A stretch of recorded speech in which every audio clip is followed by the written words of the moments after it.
Hello, how's it going? Sheila Johnson is first in chat. How are you doing? How is your day going today? It's good to see you.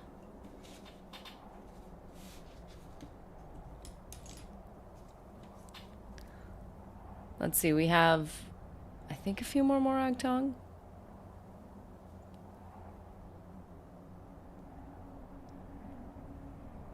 Maybe? Okay.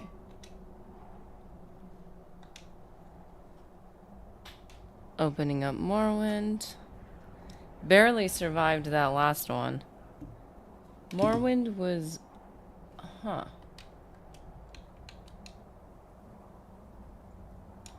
Okay, I'm gonna really quickly restart Morrowind because I never trust it. I love that the Xbox holds on to things, but you know the drill. And we've got our, wait, Cliff Racer energy, excuse me, of the day.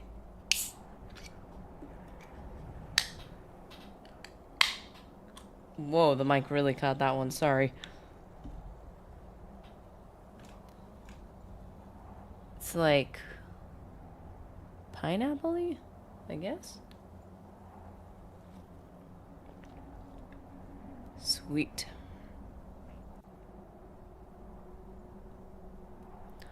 I am doing well, thank you. And we got Mr. Anderson.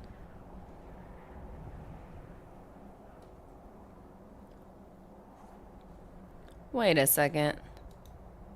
Technically, this is our last stream of the month. Sweet.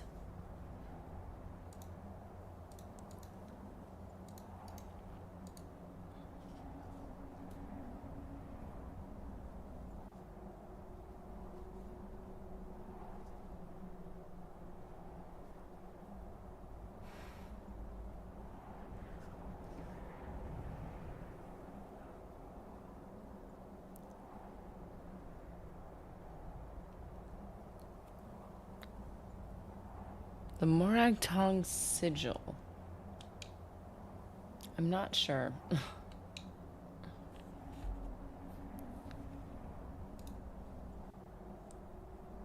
I looked that up.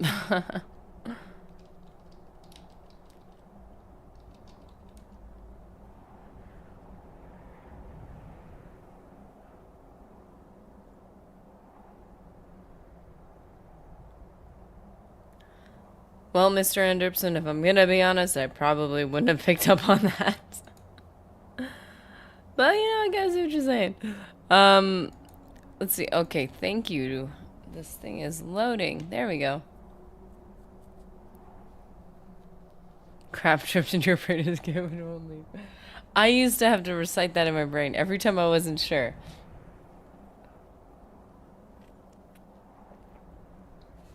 And you had to do it in the sing-songy way too, or else it just won't work.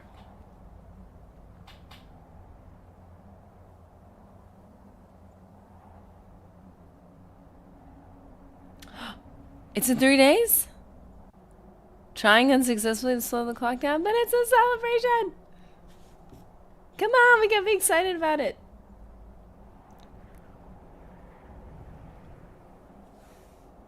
Okay, listen. We won't sing to you if you don't want. But, like, you know.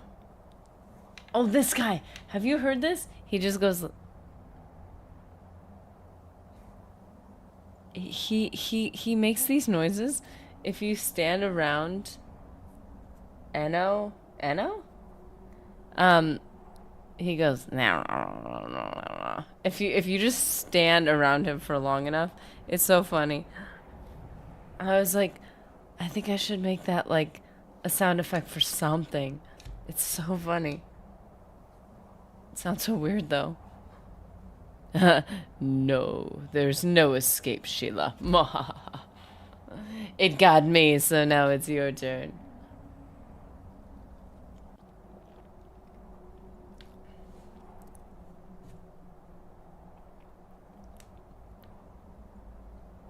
The same affliction afflicts us all. At least, if nothing else, it unifies each and every one of us. It's one thing we all have in common.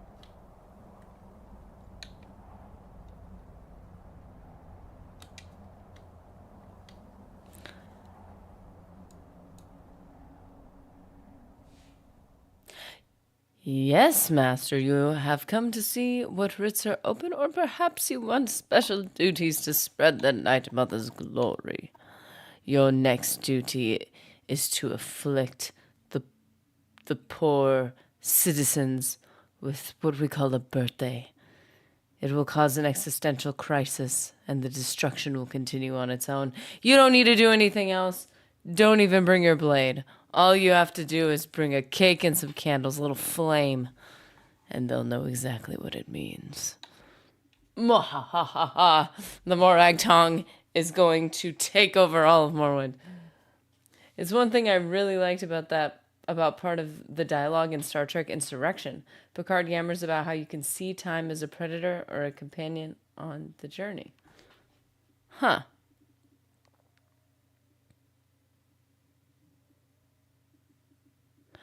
Oh, I see what you're saying.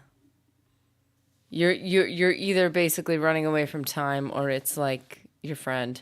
I agree with that. I think the more days I take, which obviously I think for most of us doesn't happen often, but the more days you walk away from saying, you know what, I'm happy with what I did today. You're like, hey, it's a tool, you know? But then it's like creeping up on you all the time. I think time is a gift that's being constantly lost. Less than a predator for sure.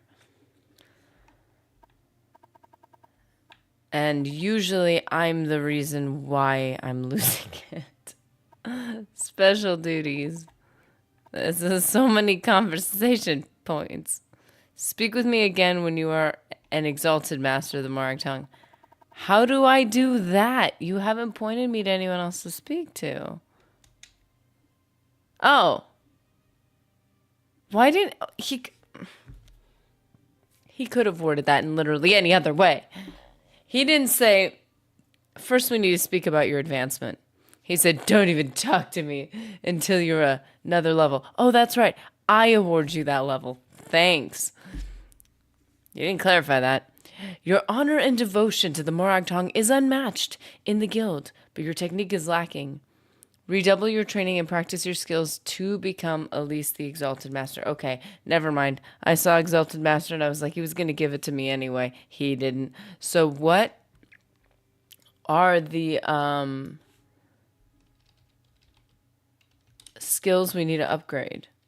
Our strength is almost completely maxed. There's something. Is it personality? Please don't be. No, that was the cult. That was the Imperial cult that wanted personality. They don't want personality. They don't care, right? Hey, once it's spent, it's spent.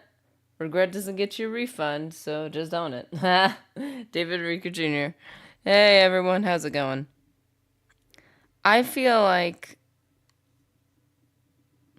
time is like money.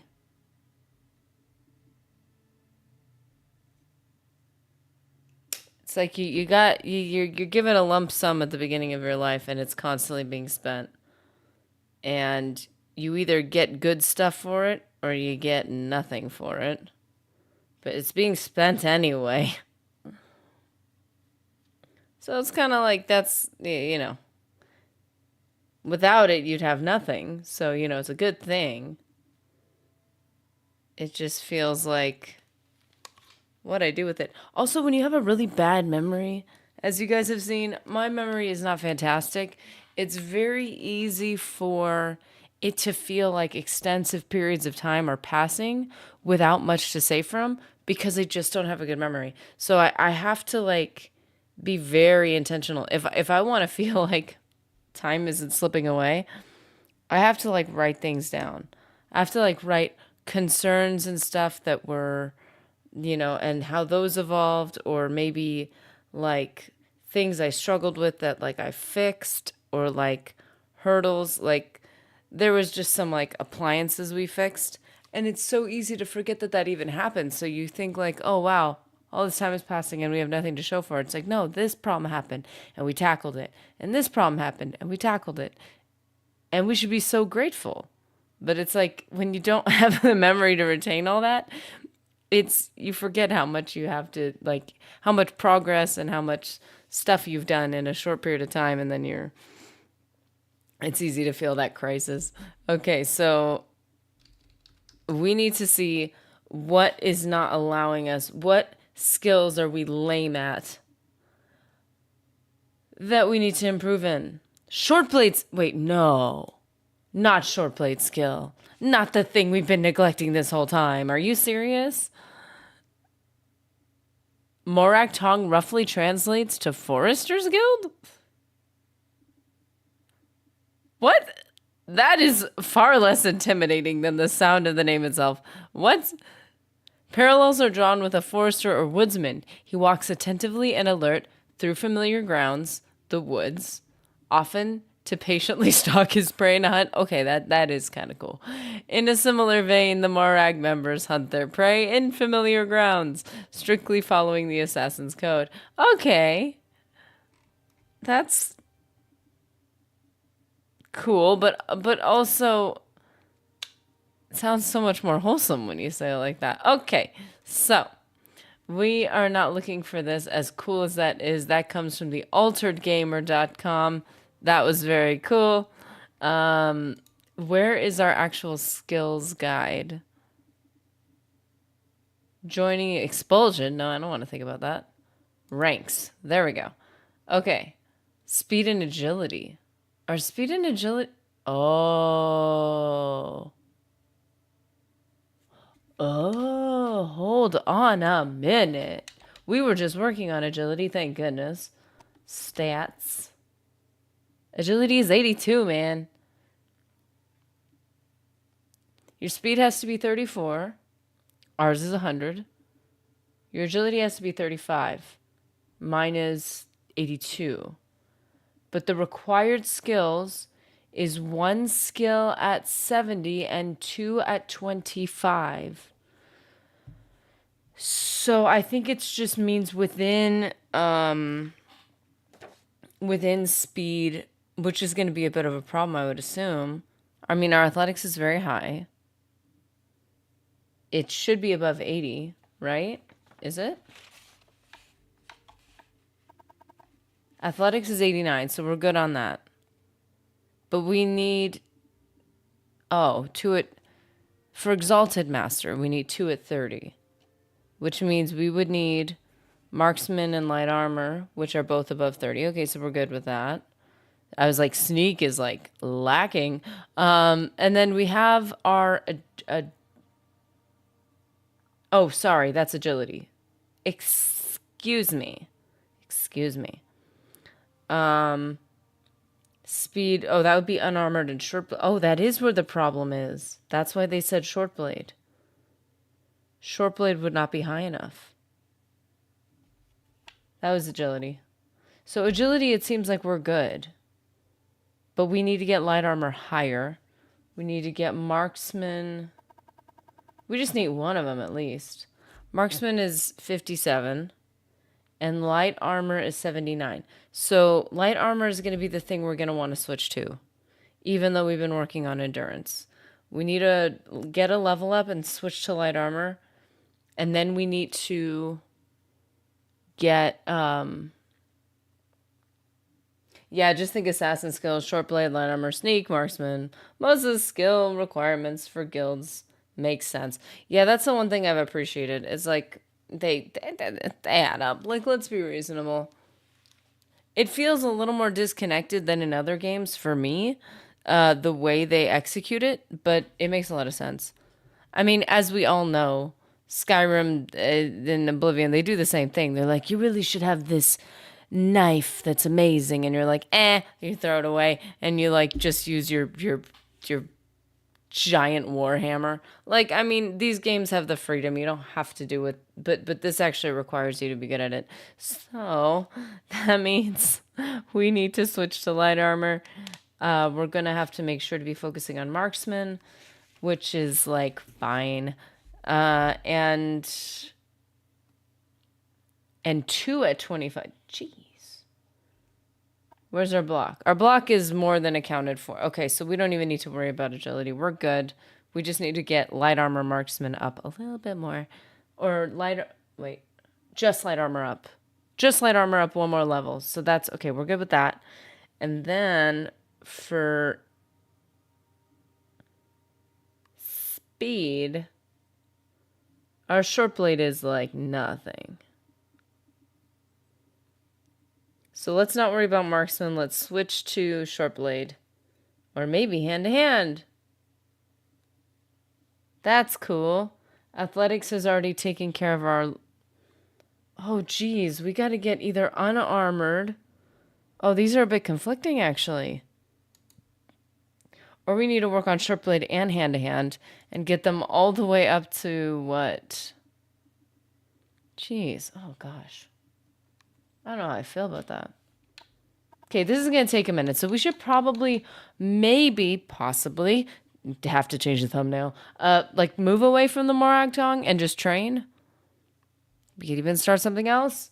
But we're going to have to train specifically for this, like, exalted master. Like this other level. If we want to have this title, we need to improve our sweet skills. Not just in the service to the Morag Tong, but in our actual stats. Rhino Wiki signs the tardy log under Mr. Anderson's name. Hey, he wasn't behind, so technically, buddy, I think you're the only one on the list. No, I'm joking. There is no such thing as tardy. Just don't disrupt the class, okay? We're all learning something very important about wanting to be exalted masters. You want to have a cool title? You got to have sweet skills. That is my lesson for the day. You'll have a test at the end. Okay.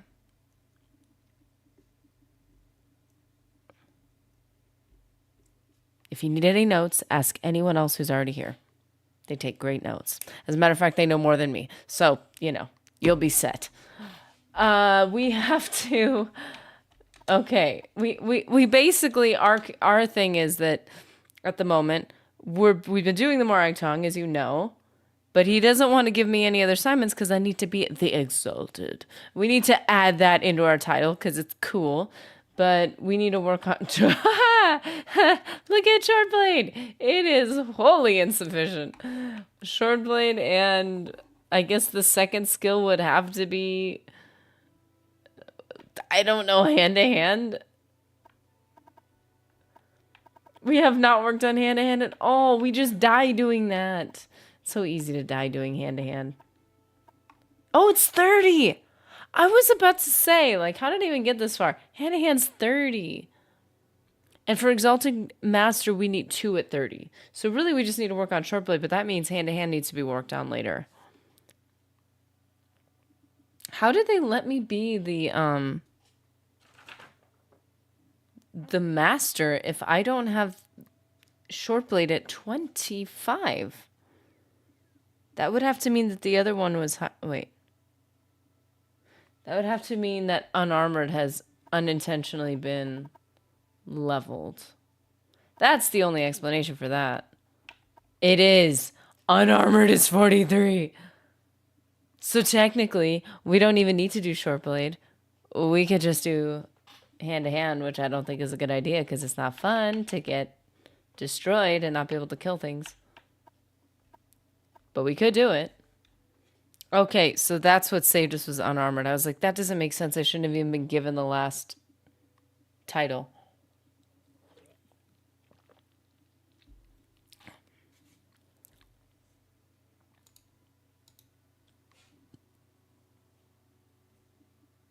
Hope your skooma is piping hot. Or your Cliff Racer energy is nice and bubbly and cold. Chilled to a refreshing temperature. Okay, well, you can always just tape down your button when in stealth mode and walk into the wall for an hour while you wash your dishes. Does that even work with the Morrowind? At least not me. Nothing works in Morrowind for the first couple levels. You really have to get ahead with this thing. Like you have to focus on skills to even make them work. Like to even try to be stealthy is so hard. And with Morrowind, you have to keep your like thing pressed. It's while you're moving. It doesn't keep you. It's not like a click, like where now you're in stealth mode and you stay in stealth mode. You have to keep it held like that. And it's actually really uncomfortable. That was okay. Okay, did you just hear the orc? Which, what is his name? Never mind. Okay, he just said, "I will assist you." It sounds like he was about to say, "Hey, I'm gonna help you out," but he didn't want to commit to anything. So he's like, "I will. Just let me know if you need anything, and I'll decide if I want to do it." Like I want to say I'm gonna help you, but I don't want to commit. It just works. Mercantile is 9. Creeper doesn't teach you the art of the deal. No, he does not. That is a great lesson in taking shortcuts, kids. You don't get any better. You stay mentally weak and unprepared for when things actually get difficult. But hey, we got money, so, you know, I can't complain. Yep, PC mustard race. A wedge of paper. Oh, to keep yourself in stealth mode and another wedge to keep the movement key pressed? Oh, that's clever. I always wondered how people did. I always wondered how people did that. Because I was like, you can get a small weight. But, like, to get something that small and that heavy, you'd have to, like, specifically buy something for that. Like, good for PC players, but, like, I was curious. Do you have to add the scum at the end? Like, is that necessary? So disrespectful. Yeah, somebody had to peep one of my lowest stats. Thanks. Wait a second. Oh, whew, I just noticed that I was like, the game isn't making any sound. No, it is. I just had to start walking because I wasn't moving. Not saying you'd Mr. Anderson, I didn't even notice that. Not saying you'd wash dishes because you're a woman. We all do it, unless you're the type who only uses paper plates. Have you never washed a paper plate?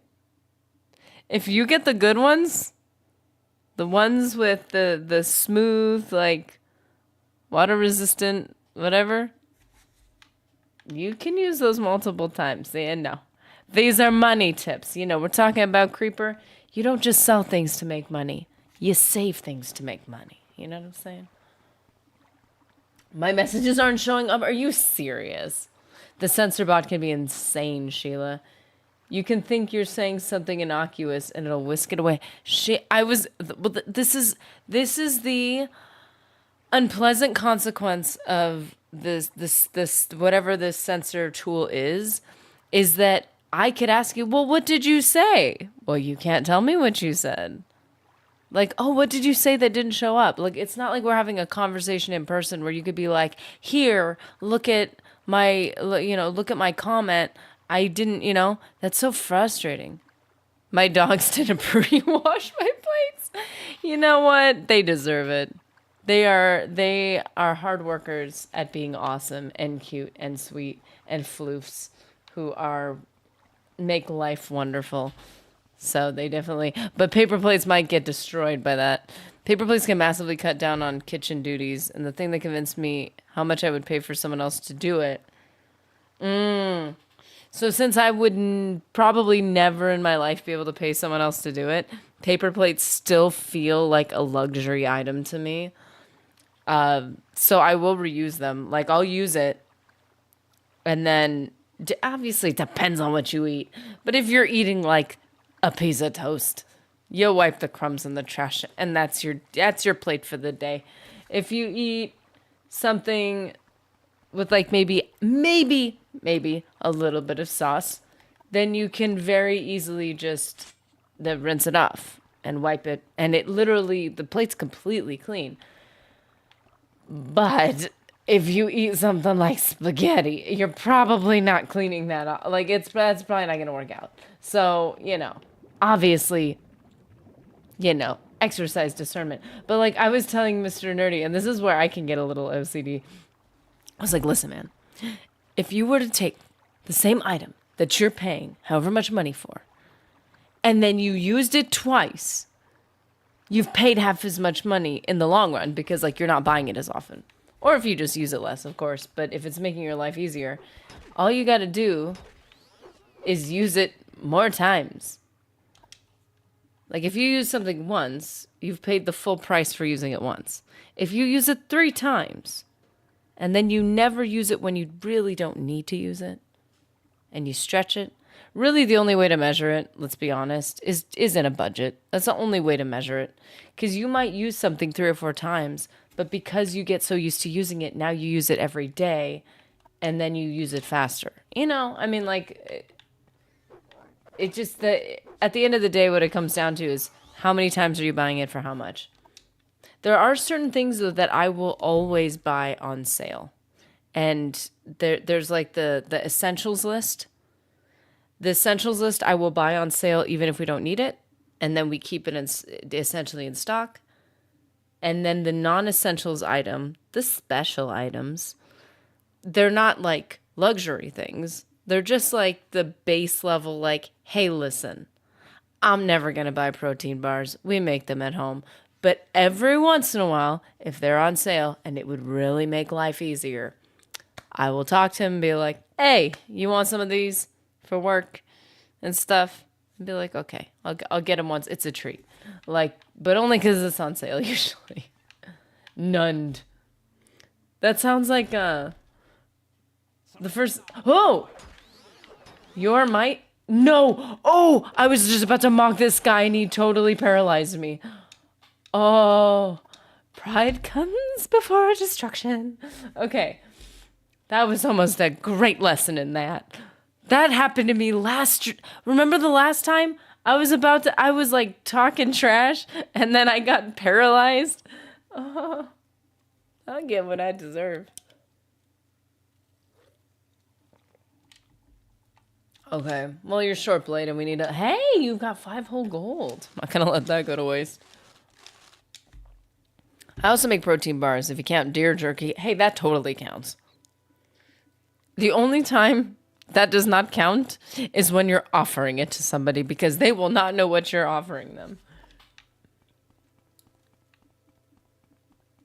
But like, I think if you really stretch the definition, you know, yes.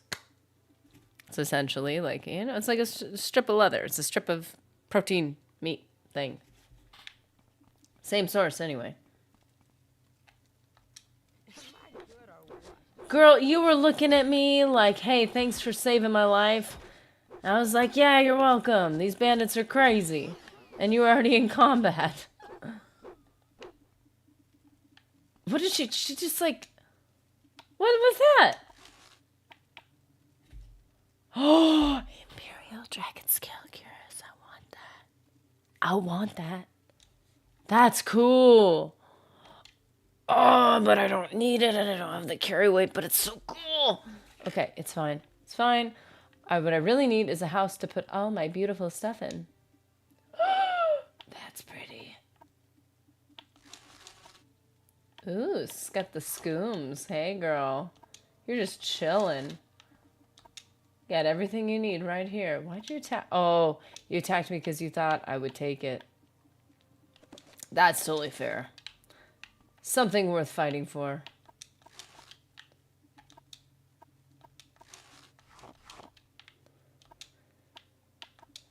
She just needed a potion worth fighting for. And she found it. I was going to say a DRUG worth fighting for, but I was like, I don't think YouTube's going to like that. I'm just going to keep my mouth shut. Oh no, moon sugar! I want people to still buy from me. That's the Scoomies. Yeah, that's what I call it. Remember last time when I kind of took a ton on accident because I thought I was selling it, but turned out I was drinking it, and I got the Scoomies? Yeah, that's what I call it. So you are dead. I hate that. I don't know if I'm saving somebody's life or if they're already in combat. It's so weird. Like, you don't hear their voice from the other room saying, what was that? And you're like, okay, obviously they're aggro. Obviously. Extravagant. What is the top one? There's extravagant and exquisite? Exquisite's the one? I never noticed how dark my screen is until I try to watch Nerdy play Morrowind. Then I adjust the brightness so I don't see the darkness. Oh. Actually, I think there's a way that I might be able to brighten it on the, what do you call it? I don't think it'll cause too much stress to the system, but I think in my actual streaming software I can brighten it. See, now I'm curious. You got me on a side quest now. Video capture device filters. Wait a minute. Not audio filters. Color. You're not gonna freak out if I do this, are you? My poor computer.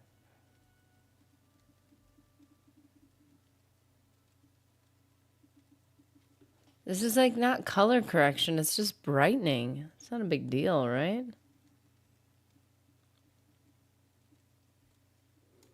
Eh.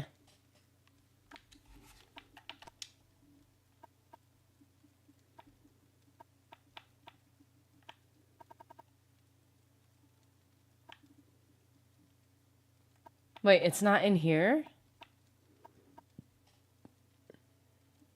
I guess if you could just change the brightness in the menu, then the boots of blinding speed would not have that dramatic of an effect. Okay. I'm going to try this one more time to see if there's any easy way to do this. Transform, filters, properties.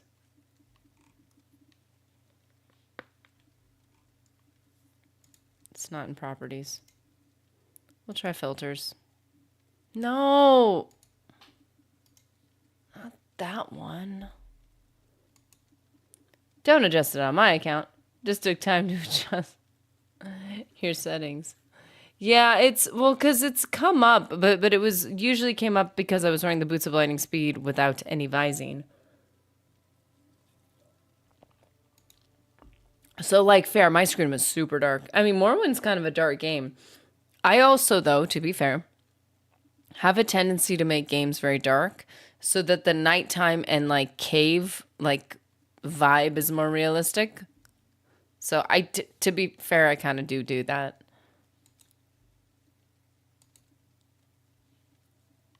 Oh, there it is. Whoa. Well, that's neither good nor bad. Okay, sorry. I'm not trying to freak anybody out. Well, that's not good.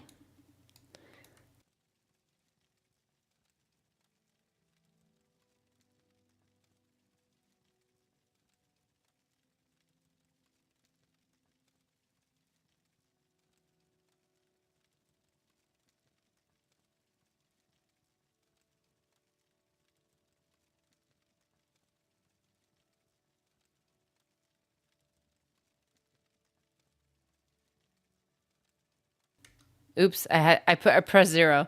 Okay, that's interesting. Hopefully my computer won't freak out having to do like any amount of image processing. They're like, oh shoot, now we have to make things brighter. I think that actually looks better. Joshua Peacock, how's it going? Good morning, listening while driving. Good to have you. We are trying to become more capable, interesting people so that the Morag Tong will upgrade us to a fancier title. Scroll of healing, scroll of insight, fortify intelligence. Well, don't we all need that? Let's get some of that. I mean, this is a classroom, isn't it? We gotta become more intelligent. This is an interesting gate situation. Now I want to know what's inside of it. Dude, this knife is so cool. Where is like a good undo seize? That's what we need. Sweet. Man, there is no satisfaction like successfully casting something in Morrowind because of how hard it is. It's just so hard. Like, you spend the first very long while not being able to cast pretty much anything. There is no escape. I thought you were a prisoner in this gate, man. It's okay, it doesn't matter if there's no charge so long as it's a short blade. Oh, that's a short blade. Fiend Tonto. Isn't a Tonto usually Daedric? Or Ebony? Bound Dagger Lightning Shield for 3 points for 10 seconds on self. That sounds very cool. What is this? Imperial Newt Scale? What does that even mean?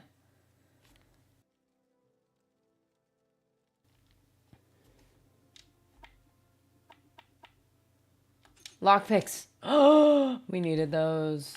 Wow, that's a cool blade. Inventory, we need to use one of our other short blades.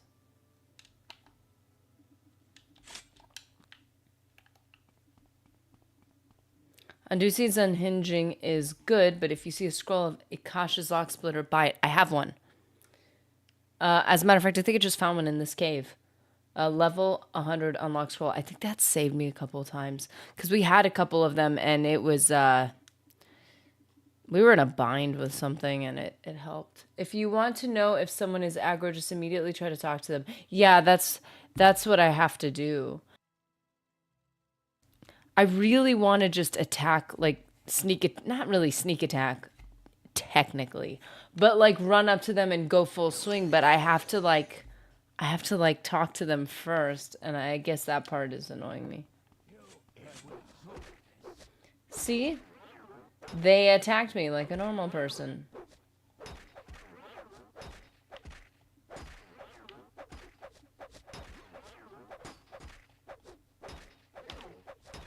You may have resisted the magic, but did you resist the blunt force to your gut?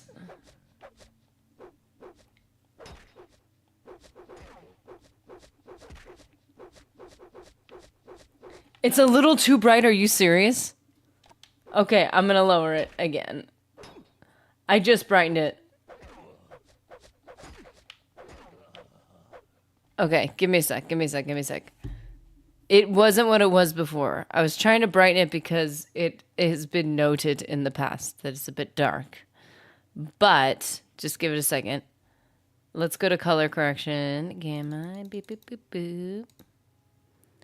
And should be better. There's a middle ground between...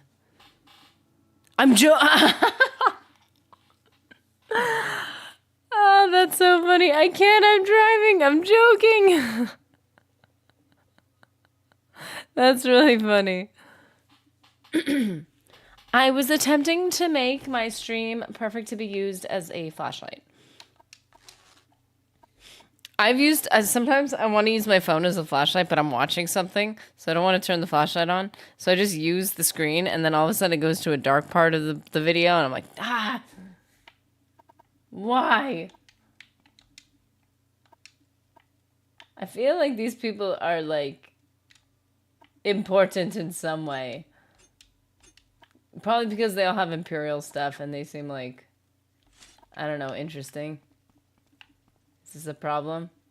Did I destroy someone early? Dance and fire. You've gained knowledge from this book. Your acrobatic skill has increased. Yes, it has. And we got 5 more golds because we're just raking it in. Seriously, nerdy. Just said it how you like it. Well, I don't know the difference. You'll never hit Goldilocks zone, which is perfect. Right? That's fair. I will acknowledge, however, it's very easy for me to get used to something. And not, like, for instance, with the, because I'm so stingy that it was easy for me to get used to using the Boots of Blinding Speed without any adjustment. Because I was not willing to, like, waste potions or anything to make it work. We finally got a spell for it, you know. This is cool. So, but it's like I needed that speed.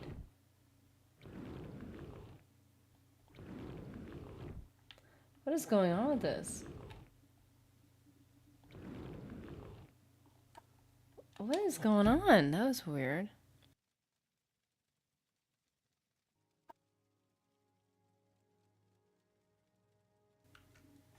Okay, let's try again.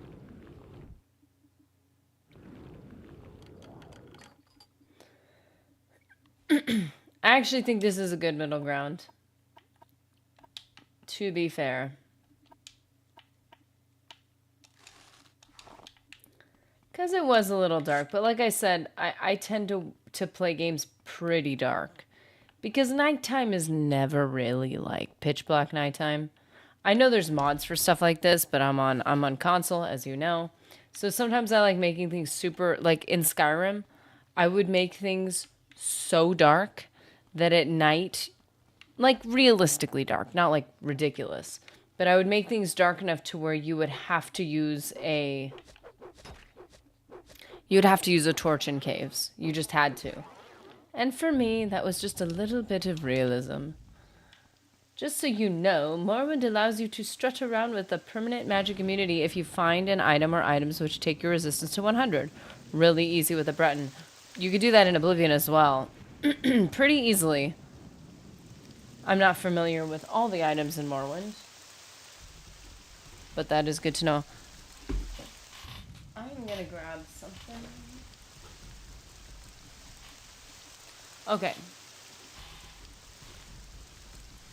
I love that. Just strut around with magical immunity. Ha! Try to touch me. You can't, can you? Guy pulls out a blade. Ah! So.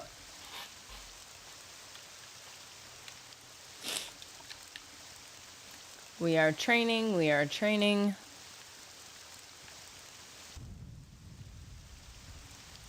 Short blade must improve. I guess we could, like, pursue another quest if you want.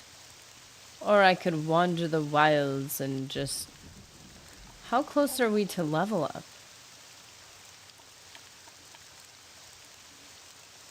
Huh.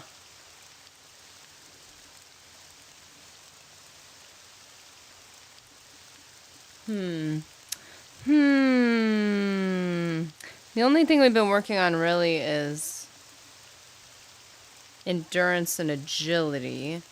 If we go full agility and get light armor, our endurance will suffer a little bit, but that's not... I mean, who knows? Main quest? What? What's that? I'm gonna have to look that up on the wiki. I don't... The main quest. What is that? I did download a realistic lighting mod for Fallout 4. Didn't make sense to be so bright unless you're in an area like Diamond City or Vega Plain. Actually, it can get pretty bright, yeah, in that game. Yeah, I feel like realistic lighting mods really are just like keeping it bright in the places that should be. It's like a contrast almost. And getting it extra dark at night.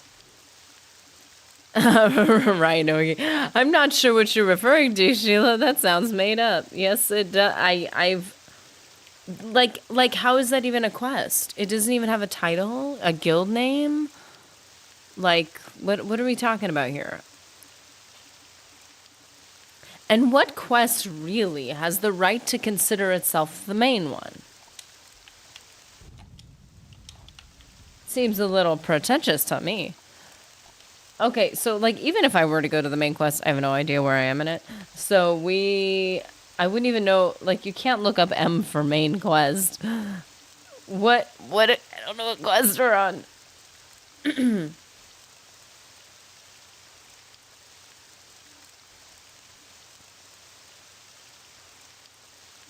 Smugglers, okay. Okay, so that's Imperial Cult, so it should be right. Oh, that's true. You can go to Caius. My mark and locate is not back over there, though. Nerdy will finally get around to the main quest and slap herself for worrying about silly things like carry weight. Oh, man. Oh, the beauty of being a total noob at something.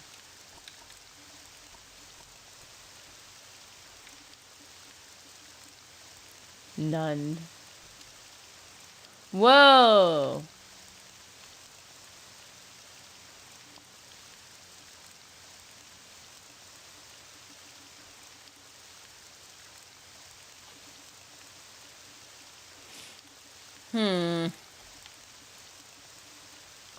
I don't know the best way to get anywhere right now. I mean, I guess... I'm sure they want to go to Ebonhot.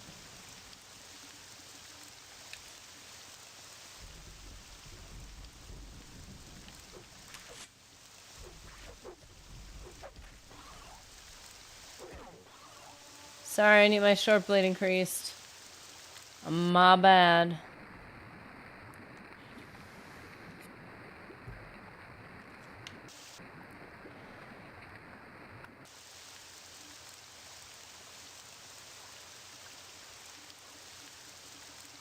Just saying, there are a pair of gauntlets which you find when doing the main quest, which boost... Oh. Wow, you were not joking, were ya?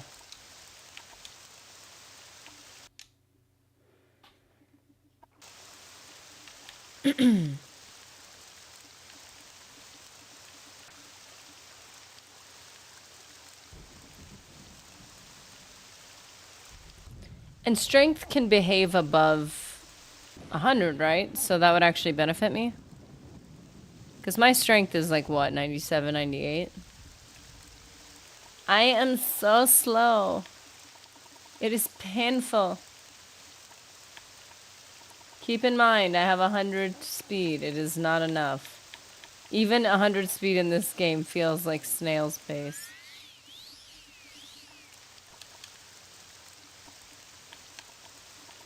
We are spoiled. Whee! I love how this doesn't even look like running. It just looks like power walking really aggressively. Yep, no cap on any attributes. So you could boost intelligence to say, 50,000 and have mana for weeks. That's amazing. So first thing is a little housekeeping. We need a mark. Put our mark back here. If it isn't already...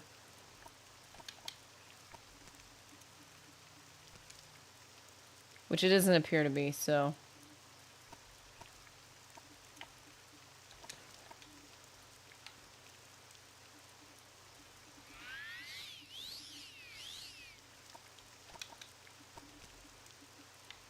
Oh, you wouldn't be able to see it anyway. Why isn't it there?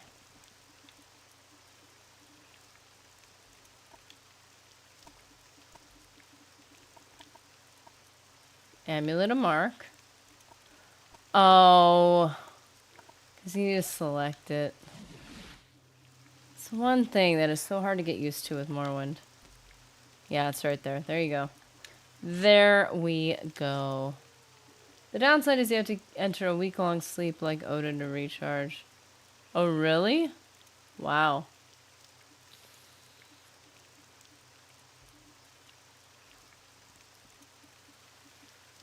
So wait. If you had a ton of intelligence, so let's just say what it's actually physically doing is it's increasing your mana, and then you drain it, and you have to, like, recharge, so you'd have to sleep. If you were using something like an item to increase your intelligence, couldn't you just take that item off, sleep for a normal amount of time, put the item back on? Maybe. Although that item, I don't know, if it's a constant effect, it wouldn't need to recharge, so that'd be pretty good. Okay, my armor looks so shiny with higher brightness. It looks beautiful.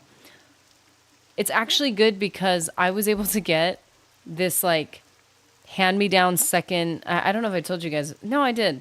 I got a second monitor, and it was like a hand-me-down throwaway monitor, so it's a little bit older, and it's actually darker than my main one, which was also gifted to me. I am very blessed. I have two hand-me-down monitors, but one of them was like a throwaway one, and I didn't even know if it worked. So I brought it home, set it up, and it worked, but it was a little darker and the contrast was a little more intense. Just like, yeah, just imagine any older stream. Tempest Moons, welcome from Twitch. Welcome to our order. It's good to have you, man. That's a cool name, too. Tempest Moons? That just gives me a whole image in my head. Like a whole, like I feel like it, without that concept is like the coolest background. Hello. Welcome. I just want to look up Tempest Moons monitor, like computer background. 4K. That just sounds like you'd come up with the coolest images for that. That's awesome.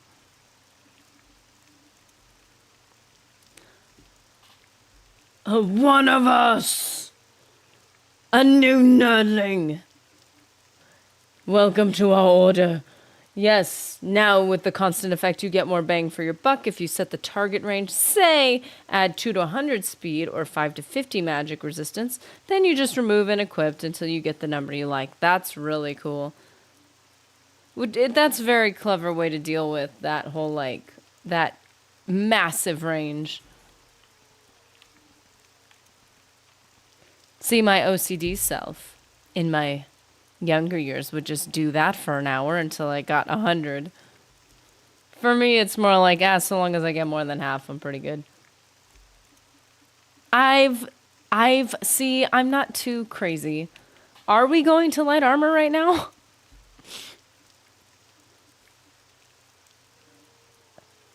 The Honorable Tempe Builds hath subscribed.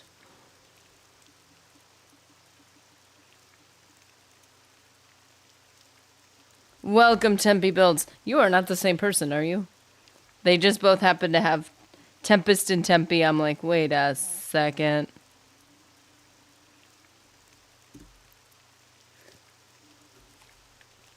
That one wasn't voiced. I get so confused. I remember playing RPG games and rolling stats like 100 times trying to get the great stats. Almost as fun as the games themselves. It's like a mini game. I'm telling you, man. I am Tempe. Welcome, Tempe.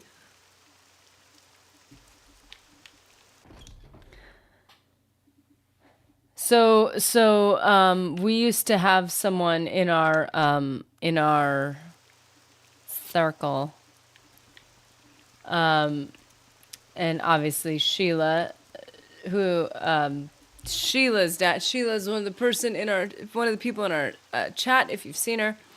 And her dad was Raven. He would come in and he'd be Raven on Twitch and Raven on YouTube. And he would he would come and be like, "Hey, Raven, how's it going? It's going pretty good, Raven. How you doing? Like, having a good day, having a good day." And I'd be like, "You gotta enter with like, man, Raven, looking good. Yeah, Raven, you're one handsome chap." It's so funny. Then have like back and forth with that. Okay, so where's Kaya? There we go, Kaya's Crusades. I don't play WoW anymore for reasons. It was my... Okay, I'm going to pronounce that so wrong, so I'm not even going to say it. It was your mage's name in WoW. Nice. I never played WoW. I always played RuneScape. And then I remember when I got older and it was like, but like WoW is like the big kid version. Like it's the adult version. I'm like... I think I tried to play it once. Technically, I wasn't allowed to. And it was so much chaos. I was like, I can do the little pixelated, like, let's mine and smith. I can do that. But I've heard so many good things about WoW. I've known a lot of people who've played it. Phoenix is here. How's it going, man? Phoenix, excuse me. We established that is like the bird coming from the flames. Phoenix. Such a cool name. Are you here to discuss your orders, Elise, or is there something you want? Yes, orders. I have no idea when the last time it was that we spoke, nor what it was that you told me. I've thought it over, and I want you to interview 3 informants in Vivek's... Oh, I gotta go all the way back to Vivek. We finally made it all the way over here. We have the Mages Guild. It's not a big deal. I'm just being over dramatic about it. So we need to interview 3 informants concerning the Nerevering and the 6th house. First, I want you to speak with Adhiranir, a Khajiit Thieves Guild operative. Second, I want you to speak with Julia. I feel like there's an easier way to spell that. An Argonian in the Morag Tong. Finally, I want you to speak with Mera Milo, a temple priestess. Milo. Here, I've written the details down so you won't forget. And here are 200. Oh, so we hadn't even taken the next quest. Here are 200 drakes for bribes and other expenses. I love how bribes are just like part of it. They're just like, you're gonna have to bribe people and like, stuff like that. No big deal.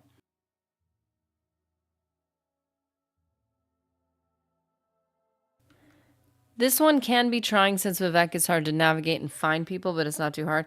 Yeah, that's been my gripe with Vivek, and to be honest, still not good at it.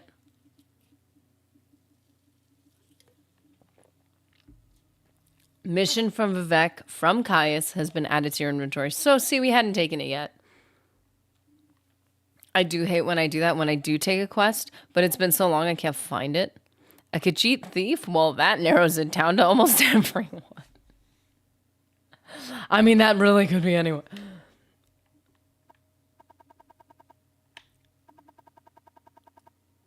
Come look at my wares. Just don't tell anyone about them. Okay, so we're gonna go to Vivek. All the way back to Vivek.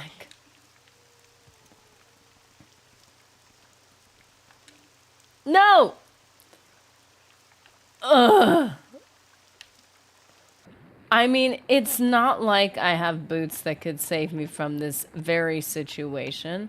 I'm just gonna whine about it. Is this gonna work? Is this gonna work?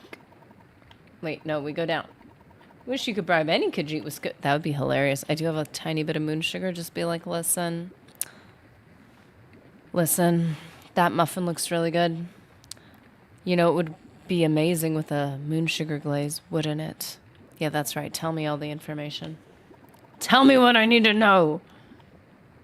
I will give you this perfect sweetener for your tea. Where's my thingy? Oh, there it is. Wait, can I not cast in here? Lame? Are you serious? There's stairs over here, right? The boots of blinding speed would have been faster, all things considered. Where am I going? Oh, just go out here. It's fine. It's fine. Oh my gosh, that's like the ads from like the 50s or whatever. I don't know how many of those are fake and how many of those are legit, but they're just like, you just have a little amphetamine sprinkled into your caffeine and you'll be fine. I just realized now these boots are not particularly helpful. My bad. Whatever. Let's go above in the skies of Balmora.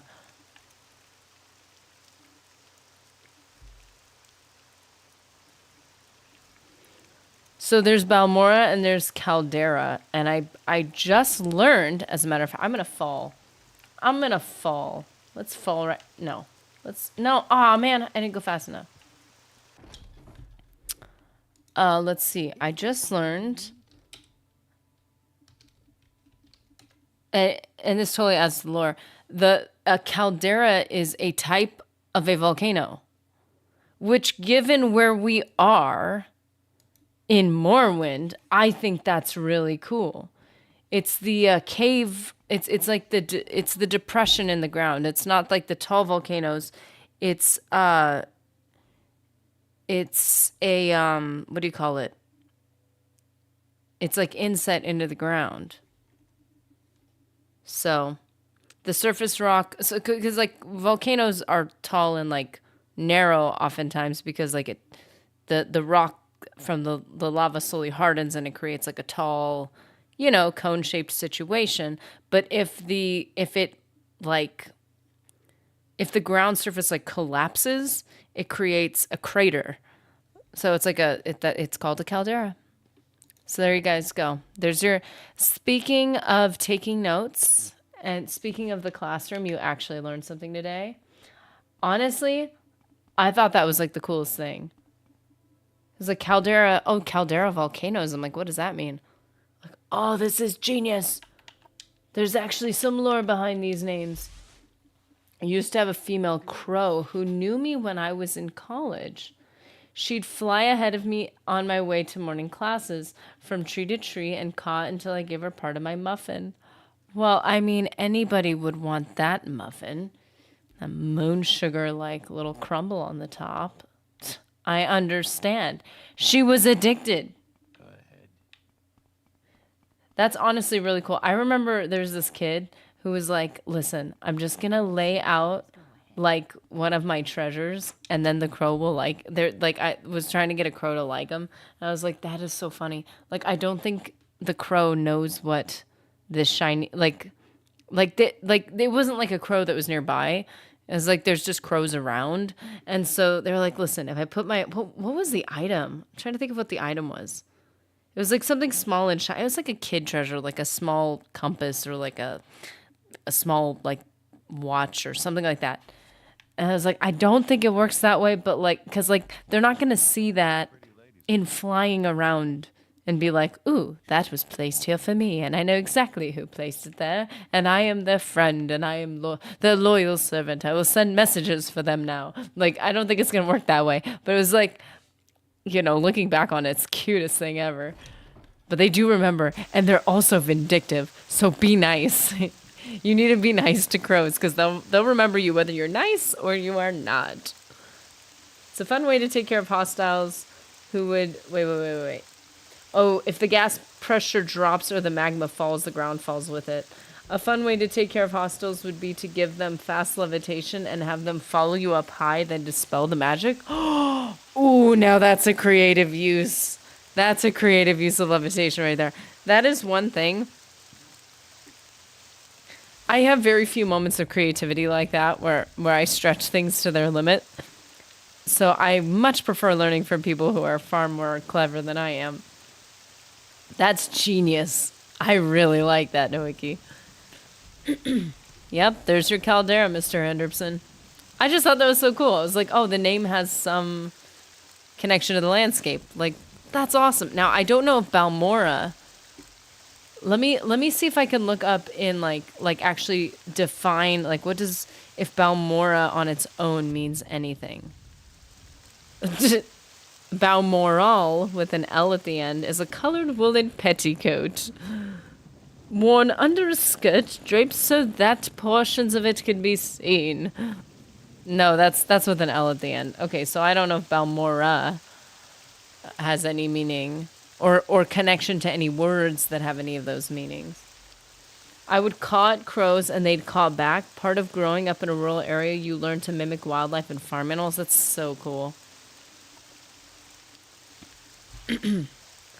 I have saved a number of animals, sometimes from my own traps, unfortunately. But sometimes you wonder which animals remember. And you do see, like, when you try to help something, the sweetest thing is that there's like a moment of freak out and then there's a moment of calm because they kind of realize that they're stuck anyways, so their fate is sealed. Either you're trying to hurt them or you're trying to help them, and they just calm down. And it's almost sad but kind of sweet when you're like, okay, just let me help you. And then they're free and they run for a second, they turn around, they're like, oh wait, I'm good. You didn't eat me. Cool. But oh man. Yeah. I love it. Nully. You know how when you know something is very easy to assume, well, everyone knows that? That's the way I was with Caldera. Oh, yeah, that's a new bit of information for me. I thought that was the coolest thing ever. I was like, Caldera. Hold on a minute. Morning Noli. According to the Goog, Balmora means stone forest in dark elf culture. Okay.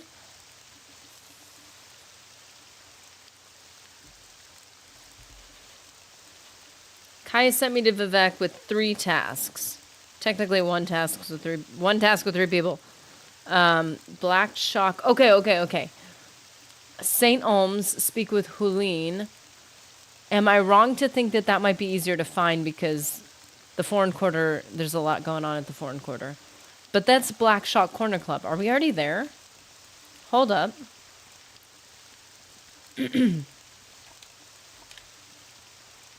Stone Forest in Dark Elf Culture.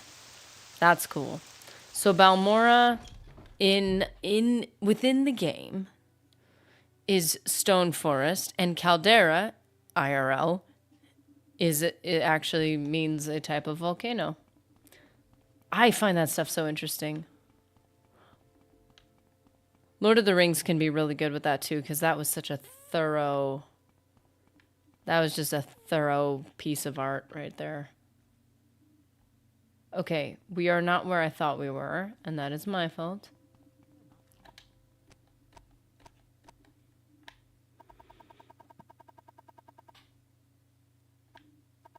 Okay, I think you already heard of Huronir.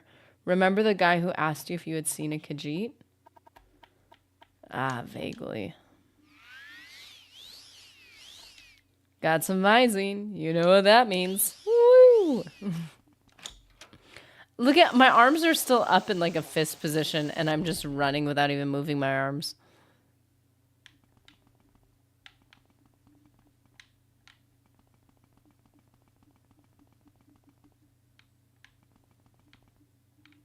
Hold up.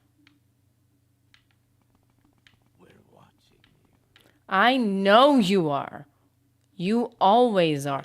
Wait, is Black Shock Corner Club where we just were?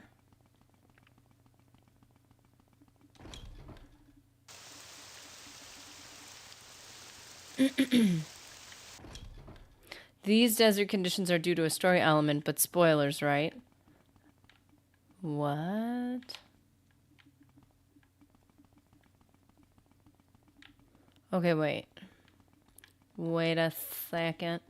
Map stats inventory. Wait, oh, map, duh.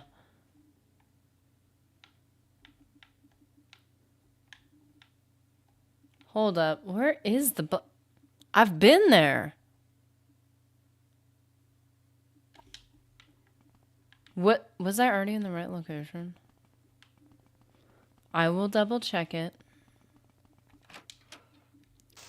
A lot like North Africa where it meets the Sahara, it used to be lush and green. Oh, that's interesting. So we've got the Smith, Guild of Mages, Guild of Fighters, and the Smith. Foreign Quarter. Okay. Lower. Okay, I was wondering, but I'm like, I feel like there's not a lot going on in the Lower Wasteworks. I guess that would make sense.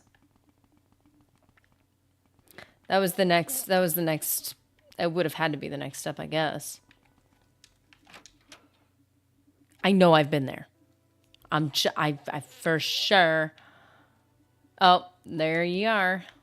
Right over here. Right in the corner. Okay. Well, hello there. Who's here? Julia. Oh, there you are. Company, one would be wise to listen. I welcome you as the friend of my friend, Elise. Oh, that's kind. But I wish to go to my friend's bookstore, and these troublesome fools are in my way. I have tried to persuade them, but they hate my race. I fear there will be violence, perhaps if you speak with them. But be careful and be ready. Is it Jabasha's rare books? My friend, Jabasha, is a Khajiit. Why aren't they just letting you in then?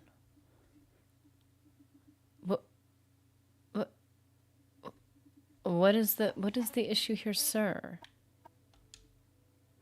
I am in service of the Morag Tong, a modest thrall in rank, and by vocation and training an agent and executioner. In my private life, I'm a student of history. There's little else to tell. Imagine going to school and being like, so what do you do? Well, you know, I'm an assassin by trade, but I dabble in history. Okay. People will like you a little more if you aren't waving your hands around like you some kind of Jedi. It's the same walking up with a... Oh, yeah. I shouldn't have it. Oh. No. You have to do both. Okay, there we go. Okay. Am I talking to you, Fetcher? No, I'm talking to the filthy lizard, so push off. Whoa, whoa, whoa, whoa, whoa. What are you, some kind of filthy lizard lover? You want to give your little friend a big kiss? Okay. Can we just leave him alone? Ministry of Truth. That sounds scary.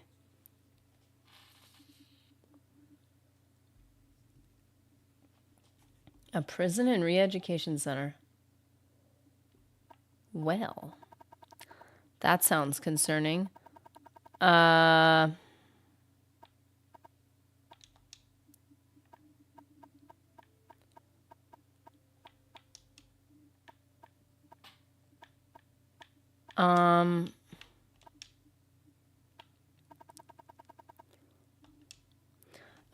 A sight of a free Argonian offends these racist thugs. It would tarnish my Morag Tong honor to slay them, and I don't want to trouble my friend Seralis Golmis by fighting in his club, but I must go to my friend's bookstore where we can talk in peace.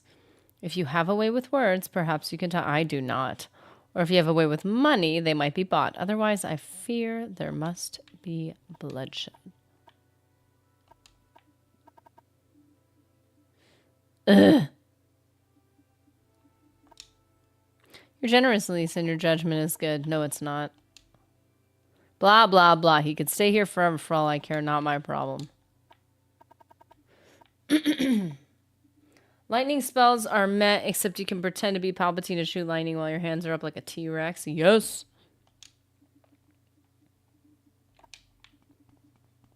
There is someone watching me. I can tell.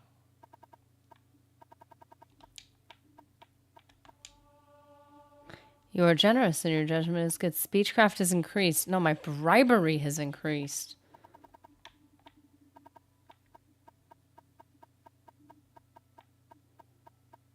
I guess I come off a little more smooth when I'm slipping money to someone. Look, just keep the lizards away from me and everything will be just fine. Is there something you need? Fine, it's just a filthy lizard anyway. Nothing to get upset about. We'll leave him alone. Go on, get out before we change our minds. Dude, this is his friend's club, and the bookstore is his friend's. What is your problem? Goodness. Are we ready to travel together to Jabasha's rare books? When we arrive at my friend's bookstore, I will answer your questions there. Yes.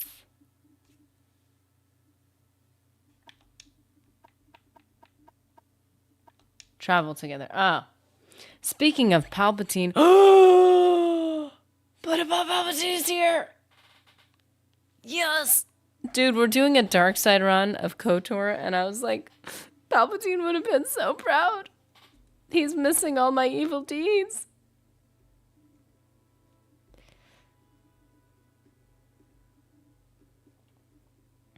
It's like when you do a bunch of like your chores and you're like, I'm amazing. Oh, mom wasn't watching. Dang it. Speak of the devil. Man, I'm glad I wasn't born an Argonian, right? I know. In this climate right now, it's a good thing. They got it hard. Nothing fair. Not cool.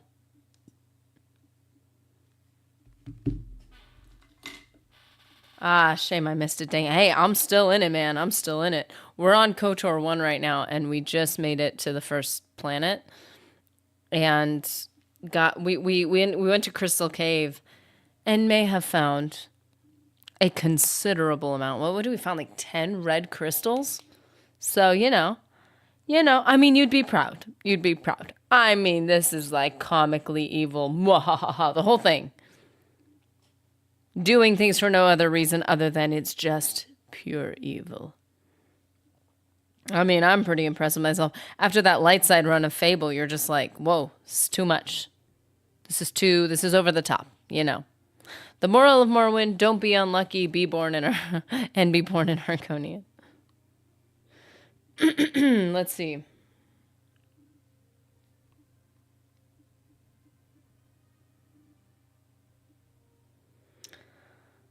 Okay, where are we? Where are we? Where are we?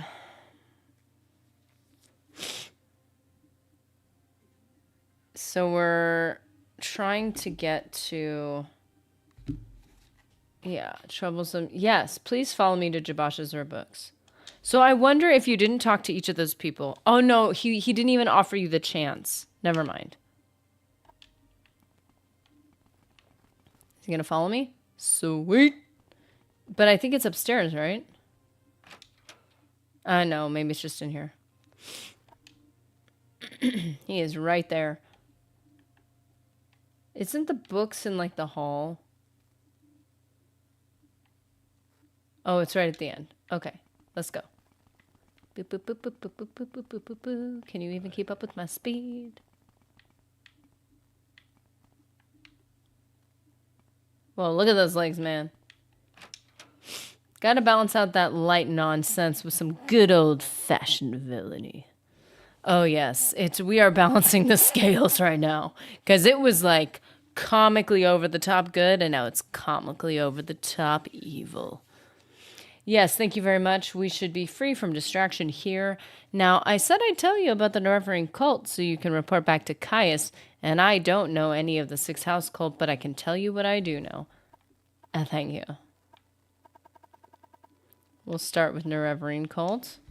To understand the Nerevarine cult, you must understand the history of the Ashlanders. Nerevar means something very different to the Ashlanders from what he means to the Dunmer of the Great Houses. You should also know about the persecution of the Nerevarine, and the legacy of the false incarnate for the Nerevarine cult is at the heart of the ancient conflict between the nomadic Ashlanders and the settled Great House Dunmer. Here's a summary for Caius, but ask your questions and I'll answer in detail. I wonder if his answers are simply like probably what you could read what he gave to Caius, or you could just ask him in this conversation. I've rewatched Blast from the Past. It was such a great 90s film. Oh. I don't know if I've seen that one. Persecution of the Nerevarine. The temple treats the Nerevarine prophecies as heresy, and the temple imprisons and executes heretics, unless prevented by imperial law. But since the Nerevarine cult is hostile to the Empire does not interfere when the temple persecutes the cult. Ashlanders hate the temple, and particularly the Ordinators, for their ruthless treatment of the Nerevarine cultists. I've never heard of such a thing. House Dagoth was the sixth house, but in the War of the First Council they betrayed the other great houses and were destroyed for their treason. But I've never heard of anyone worshipping them. Dagoth the ancient head of House Dagoth, is the devil of the tribunal faith, but I've never heard of anyone worshipping him either.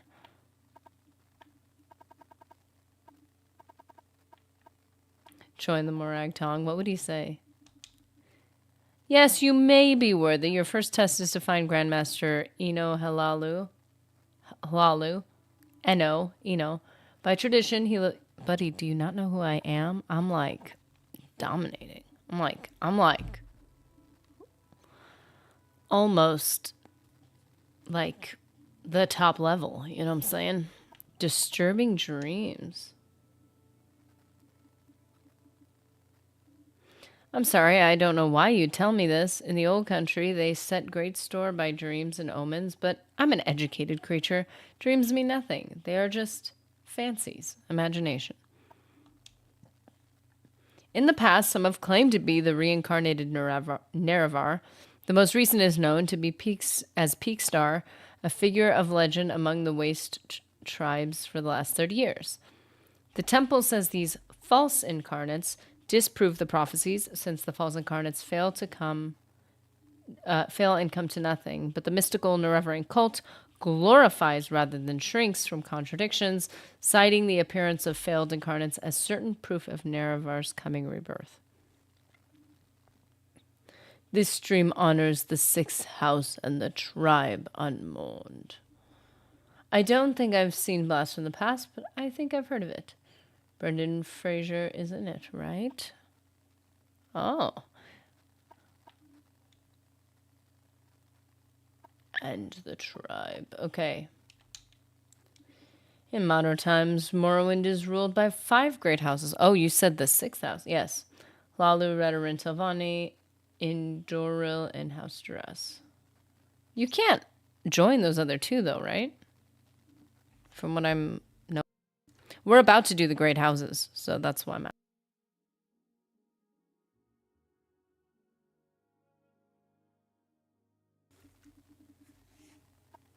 Okay.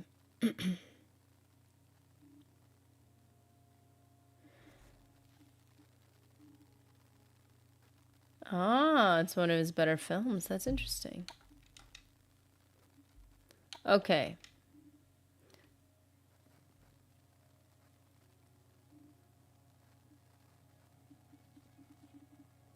He has very passionate moral and political views, which he shares freely. As a result, he and his bookshop arouse strong feelings in some quarters.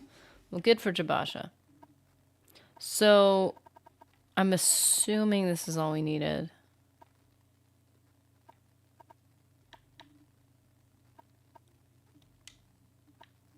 Their hatred saddens and angers me. I hate the custom of despising another on account of his race, and I cannot forgive the narrowness of mind and poverty of spirit that assures them their right to abuse and attack me for spite or on a whim. What a great way to communicate these, like, social problems in a story.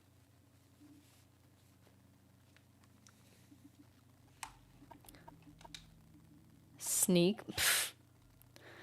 Ugh, well, you know, my sneak is terrible. No!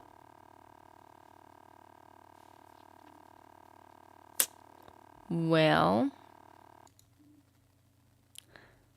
we're going to take our break and we're going to see how we can fix this.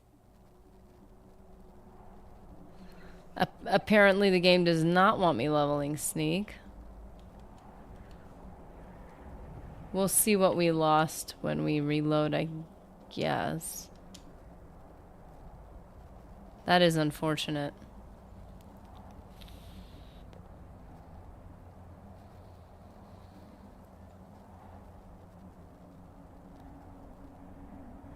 Everyone on the road has forgotten how to drive this morning. Going to work. Nerdy and friends have a fantastic day. Have a great day and drive safely.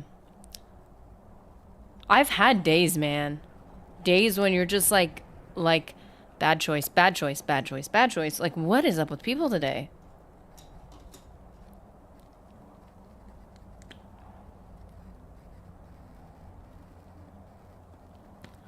Okay. We'll take our break and then we'll see how this goes.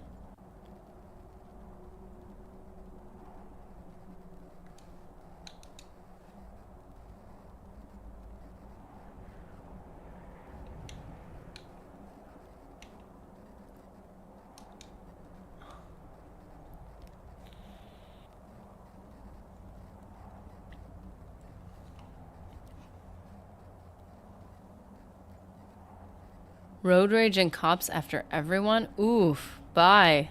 Yeah, careful, man. Careful.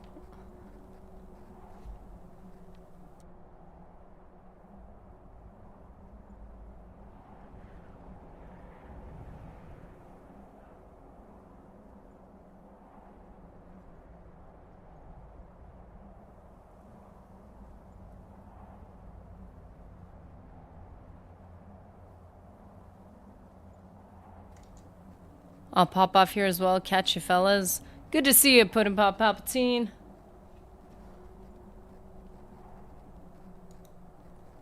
And we will be right back.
Well, it turns out we lost quite a bit.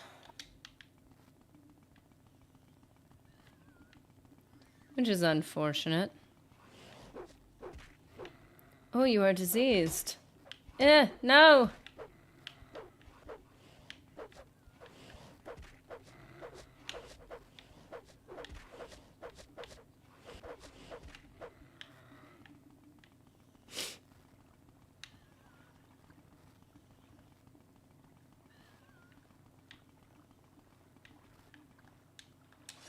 Wait a minute.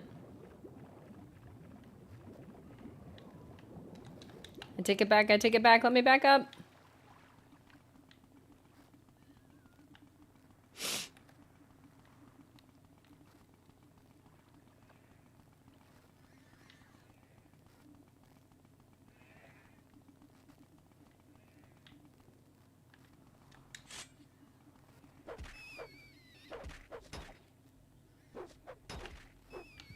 Wait, where's the travel-y thingy?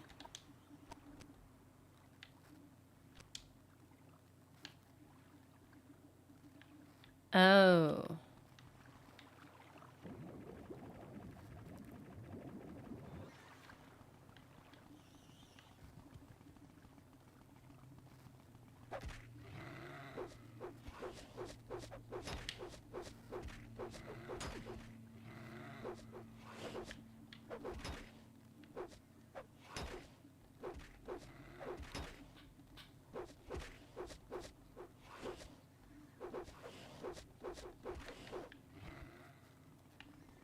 Well.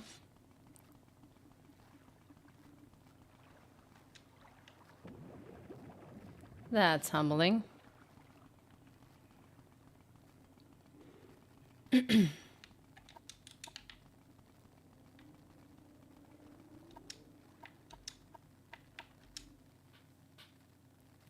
a special trip. Just for you, thank you.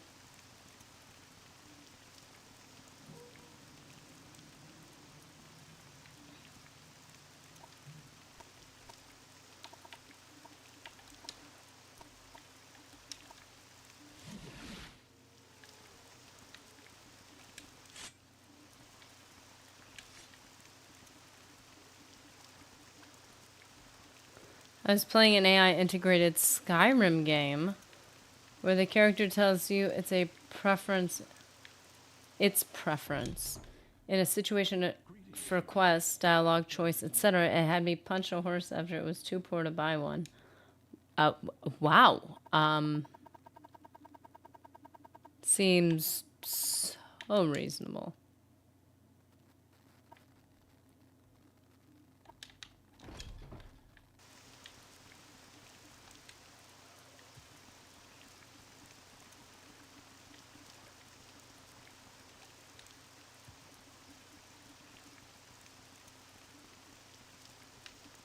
I can't have you. Punch you in the face. May I help you?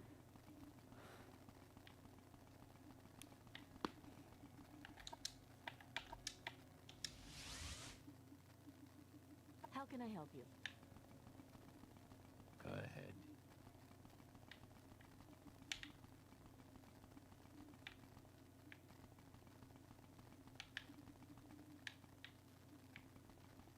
Greetings. What exactly do you require of me? Wait a minute. Why am I confused? How can I help you? I suppose.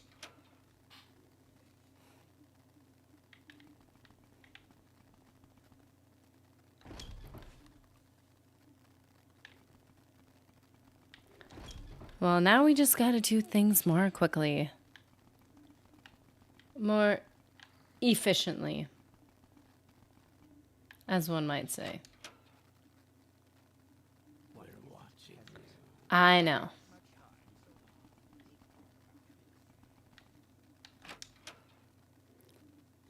It's a pretty fun kind of randomizer, and the characters it portrays might have you steal things, use inferior gear, or attack depending on their personality.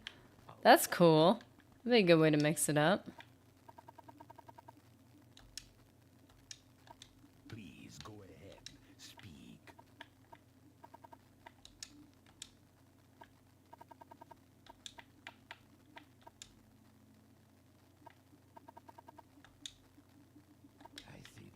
Well, I mean, I saved 900 gold, realizing he didn't really want that much.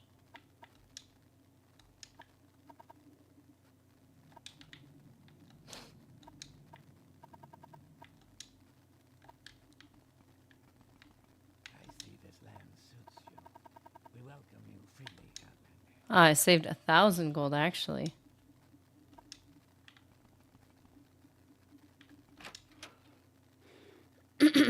Like, they literally cornered him in the corner club.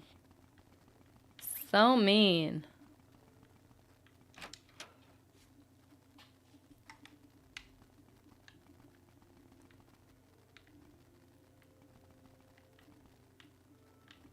Come on.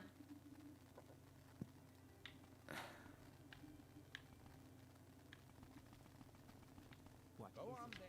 I will listen, Commander, but make it we're watching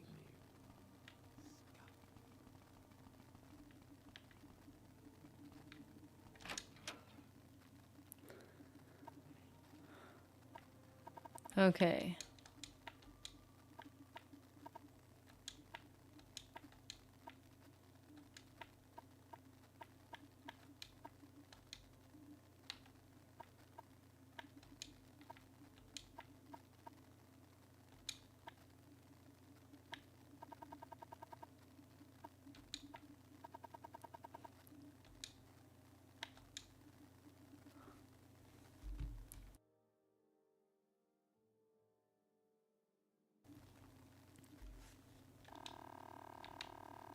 What is going on?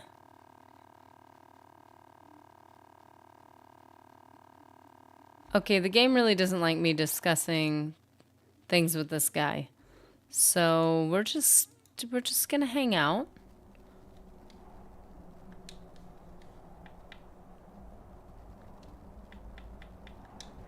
Well, that is quite unfortunate. Even the game doesn't like him. What's up with this?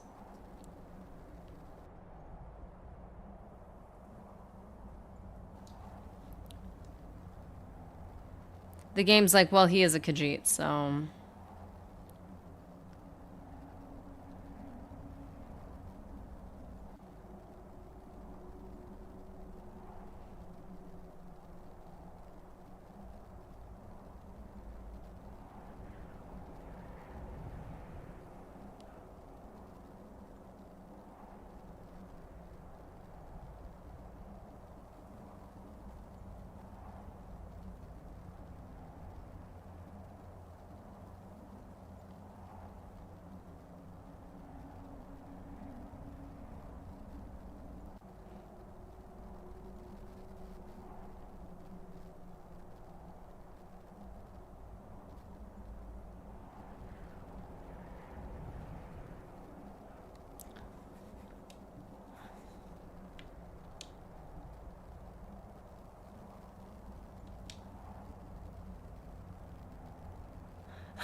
Someone didn't sacrifice their daily scrib to Todd Howard?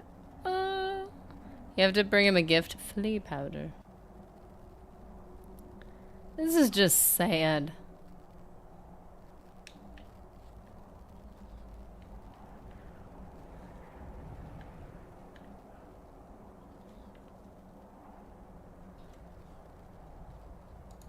Clearly.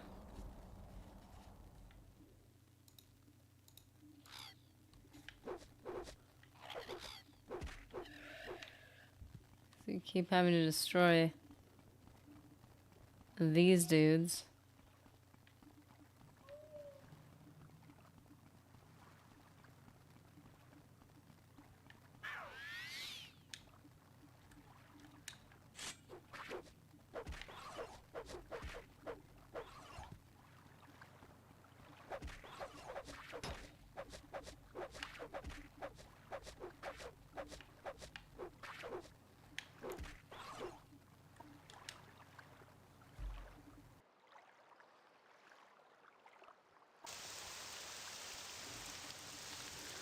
Well, okay.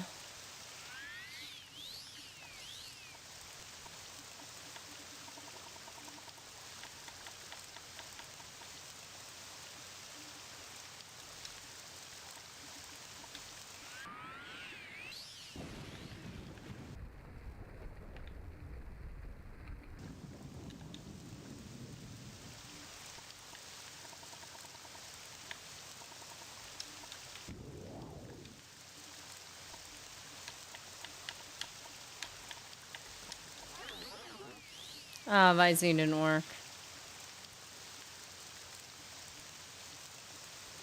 It needs to be done more quickly.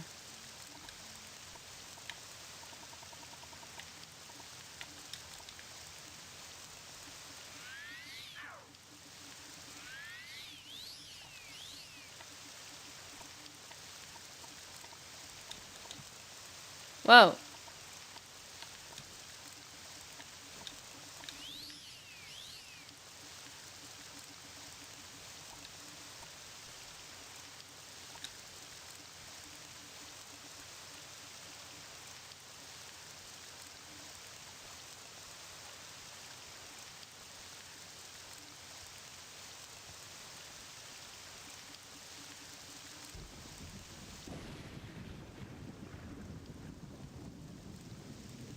Man. Okay, well, we're gonna be better at saving things.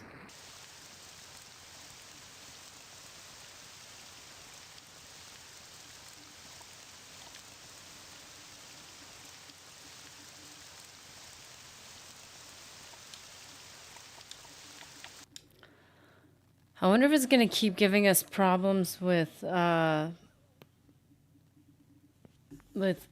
Julia. Cause this is a little annoying.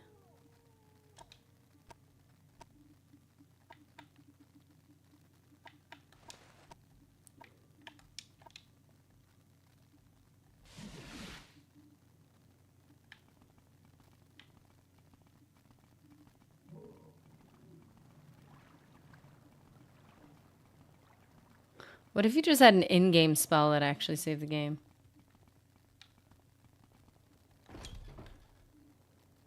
Oh, I keep forgetting that Magicka can regen that way. You know, with how buff you are, buddy, you're hunching over way too much.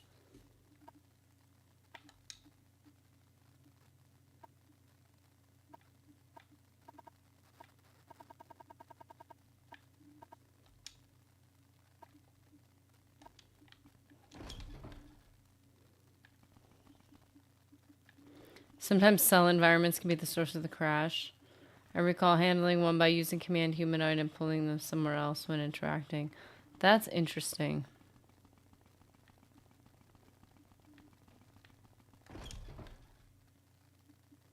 May I help you?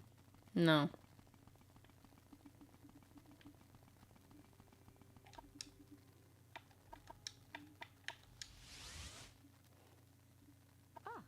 A visitor. What may I do? What do you want? Ah!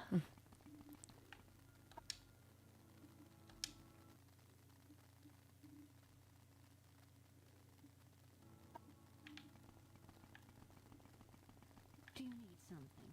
Go ahead.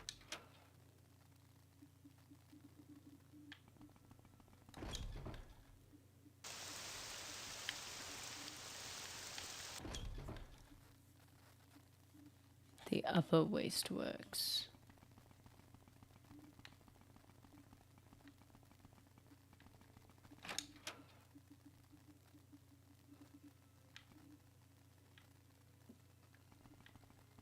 Watch yourself. Go on, What do you want? speak up.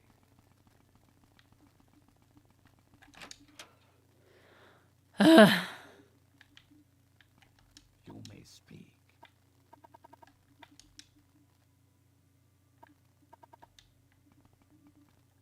What's that?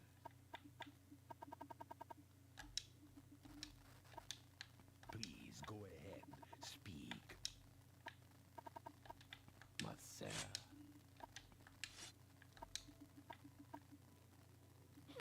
Go ahead, keep talking, and I'm gonna pop your head off and feed it to the filthy lizard.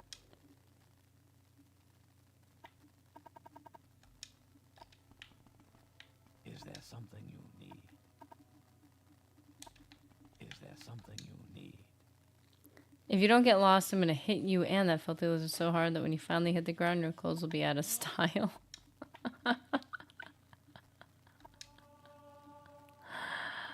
Oh, that's a good one. I have not heard that one. That's fantastic. I'm gonna hit you so hard. Yourself. This is the character speaking. That when you finally hit the ground, your clothes will be out of style. Wow. That's a new one.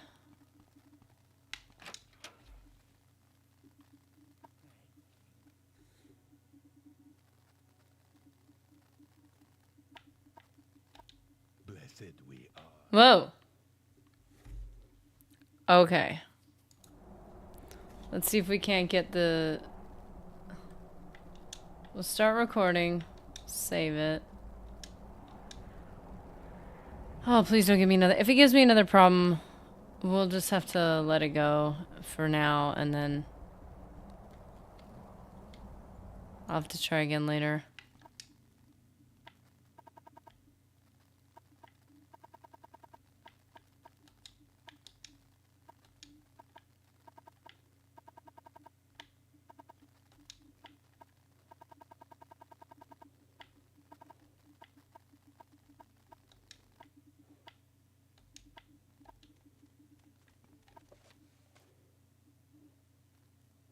He gave me notes to give to Caius. The main thing I gathered is that the temple's conflict with the Nereverend cult is tied up with ancient grievances between the Ashlanders and the Great Houses. So that's all I needed.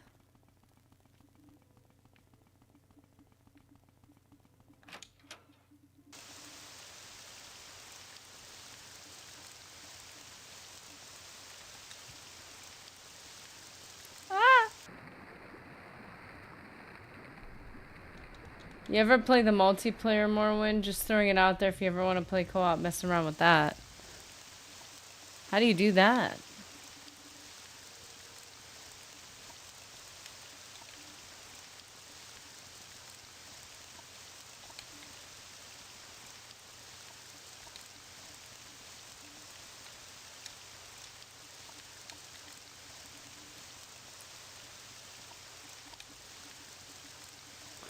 The only multiplayer TES game was Battlespire because I'm a walking fossil.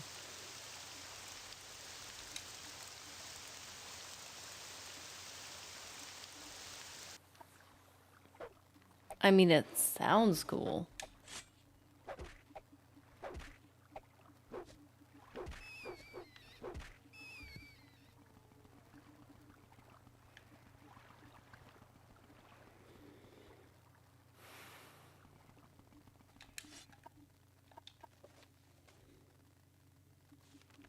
Okay.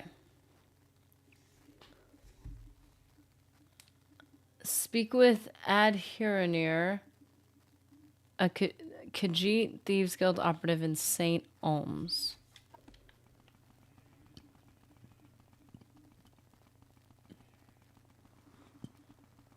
There's a mod for multiplayer Morrowind Nerdy. It's not hard to set up. It's been pretty well optimized. But I can't mod my game. Actually, I think I own Morrowind on Steam.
Multiplayer used to just be a few guys on a computer lab or basement on a LAN.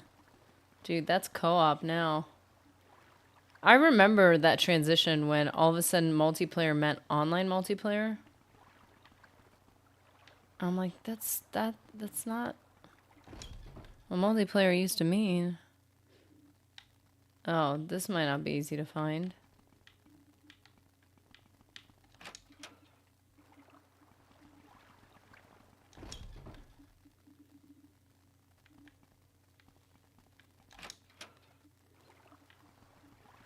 This was one Edge arcade games had like Gauntlet, Double Dragon, TMNT, or Golden Axe multiplayer. Yeah, multiplayer just meant multiple players. Used to.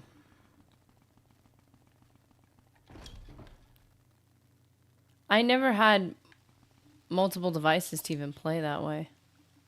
I'm looking for a friend of mine or a female Khajiit named Adhiranir. Do you know where I could find her? Oh. Yes, her name is Adhiranir, and she's a Khajiit. Do you know where I can find her?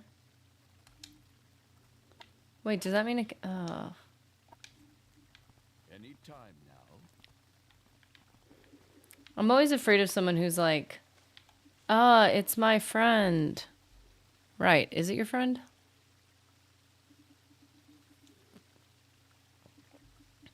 I mean, he's not a Dunmer, so he's probably not trying to attack her. Hopefully. I mean, that's the optimistic thinking.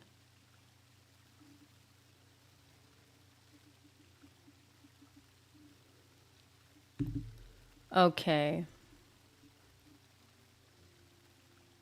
In St. Ohms.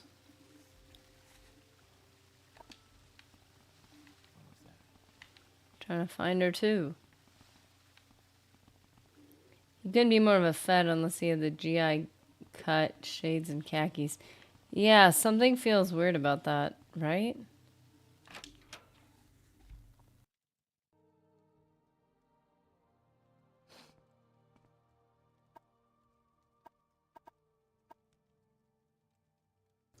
Oh, that's sneak. She'll be out here in St. Ohms somewhere, but where? I don't know. Try someone else. Speak quickly, Outlander, or go away. Okay. Don't need to be rude about it.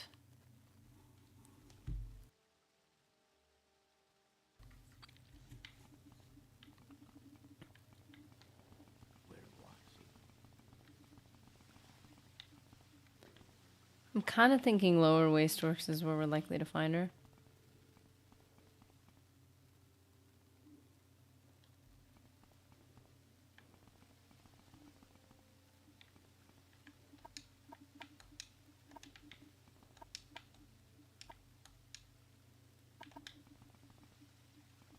Make it quick, Outlander.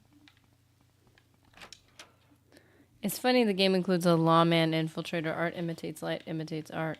And I'm not part of the Thieves Guild. Would turning her in be all that bad?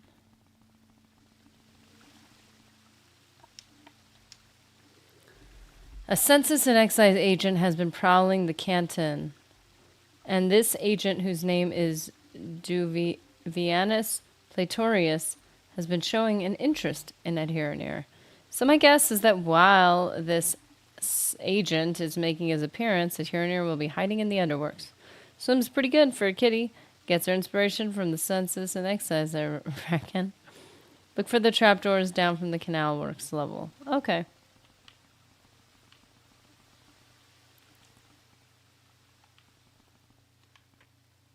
Storage? What's in here?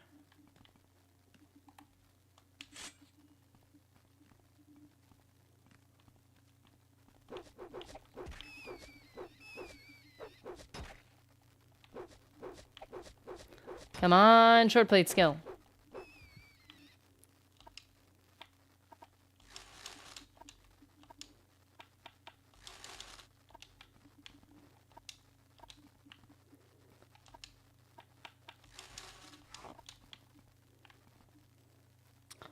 Well, what do we have here? Look at you, just waiting to be opened. Unless I fail at casting the spell. That was so worth it. Okay, well. A large chest for 5 gold. Really? There's 5 gold in this barrel. Disappointing. Ever watch a tiger in the water? They love it. Oh, don't they?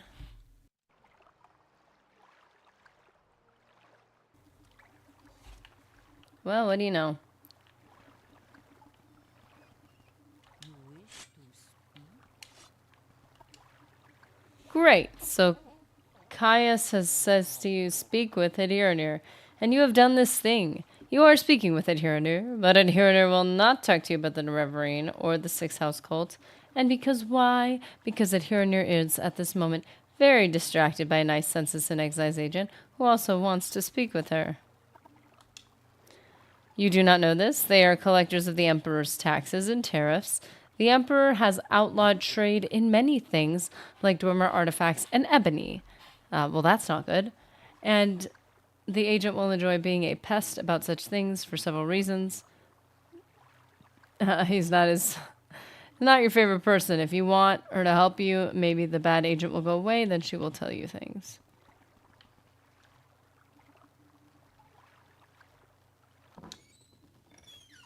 Hey, consider alteration magic training. Yeah, the little I get. Definitely need to work on that more.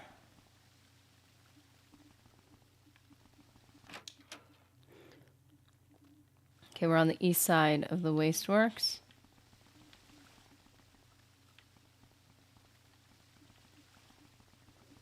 You want him to go away? We can do that. Okay. As I said, I'm looking for a friend of mine. You are not... Why, yes, she just took a gondola to the mainland. What a disappointment, but thank you for your time.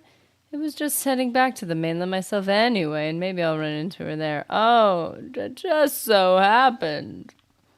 What a pleasant coincidence. Maybe I'll see my friend. Oops, wrong way.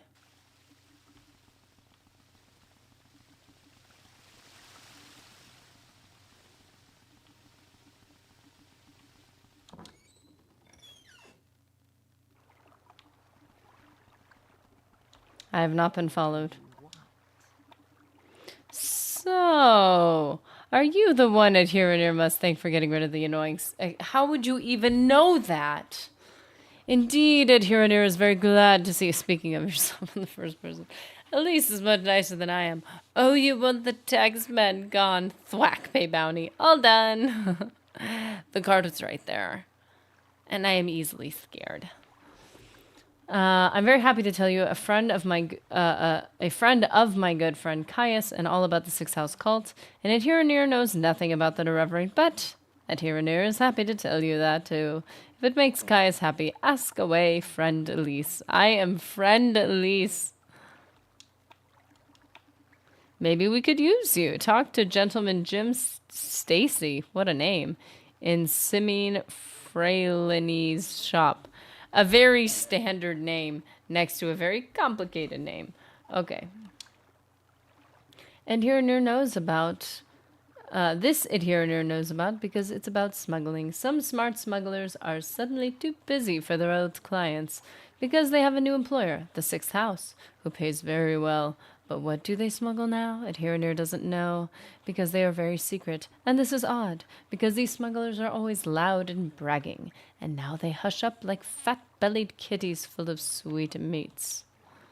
Smuggling is a big business. The Empire says we can't trade skooma, moon sugar, ebony, Dwemer artifacts, exotic Dwemer weapons, and armor and slaves. Well, what a bummer.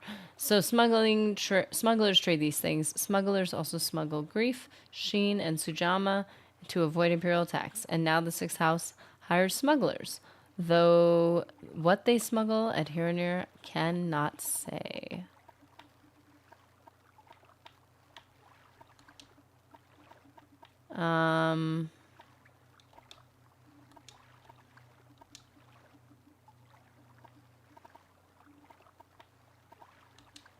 Yes, Adhiranir knows this nerve-ring cult is just a silly superstition, so you tell Caius this. Nobody in her right mind pays any attention to this moon-yowling prophecies and ancient heroes reborn and other silliness Fuzzy tails for little kitties. So yeah, I don't know if there's anything else she can tell me. Okay. And then the last person is... Never considered it, but using Command Humanoid to lead the excise agent to the sewers, finish the quest in front of both of them would be funny. I like stuff like that. That's the problem with getting too much money in Morrowind. 1,000 gold fine isn't worth much trouble of keeping some people alive. Yeah, it isn't worth the trouble if you're like, I've got $240,000. Let's just knock him out. That's a good idea, Ryan. It's funny to do things which should break quests, even when it doesn't happen. That's why I do like some of the smarter, like new or smarter games where, or even older games like Knights of the Old Republic, when you take two people out and they interact with each other in different ways. Obviously, that was already pre-set up situations, but it's really funny when you can have, you know, like, I don't know, Bastila and Mission, and Bastila, you know, Mission's all like being a kid and being annoying, and Bastila trips her and is like, I don't know what you're talking about. I'm not that petty. I'm a Jedi. I'm a professional. Swoop! Like, awesome. Okay, so Mara Milo, a temple priestess at the Hall of Wisdom in the temple compound. Well, we know where that is. We had discovered it for the first time. Beautiful. I had no idea. Like, I had never even walked that far south in Vivek, and the temple's gorgeous. So, let's go over there. I went north. Why? That doesn't help me with where I'm going. Whoop. Excuse me. Watch yourself. I just lied to an Imperial agent. Got nothing to say about that, I guess? Nothing at all.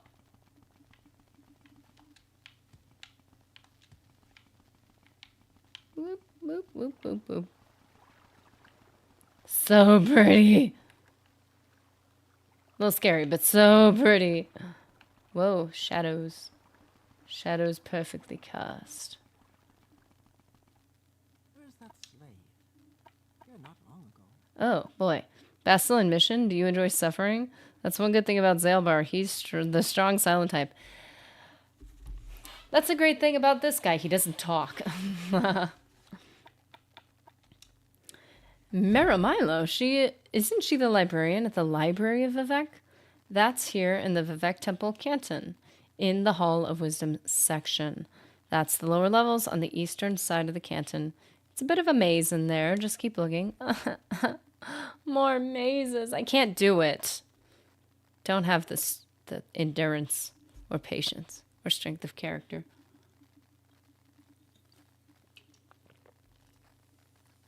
Lower levels on the eastern side of the canton. That's west. Weep. Let's go over here. High Fane. Lower levels, eastern side. Whatever you're looking for, I'm sure I don't know how to find it. Do you want something? Yes.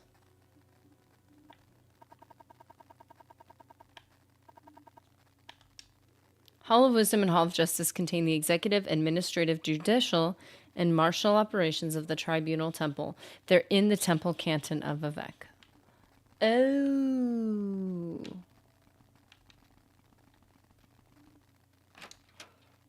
We are in the Temple Canton of Vivek. The lower levels, let's see. Is there a way to go around this way, maybe? Oh. It was right in the front. I don't know. I enjoyed the interactions of the characters, and maybe because it's an older game, you're walking through, doing what you do with your characters, and it seems so. Aside from just basic like combat strategy, it seems so just irrelevant which characters you choose. It's like I picked a tank, I picked a support character. It doesn't seem like it's all that big of a deal. But then they have these interactions, and you're like, wow, it actually matters. To some small degree. Like, it just makes it feel more a real... Wow, this is a very steep... Wow. Can you imagine having to like, ugh.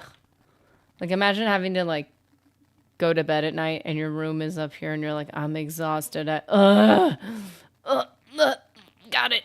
Okay, I'm exhausted. Athletics. Darn you, athletics.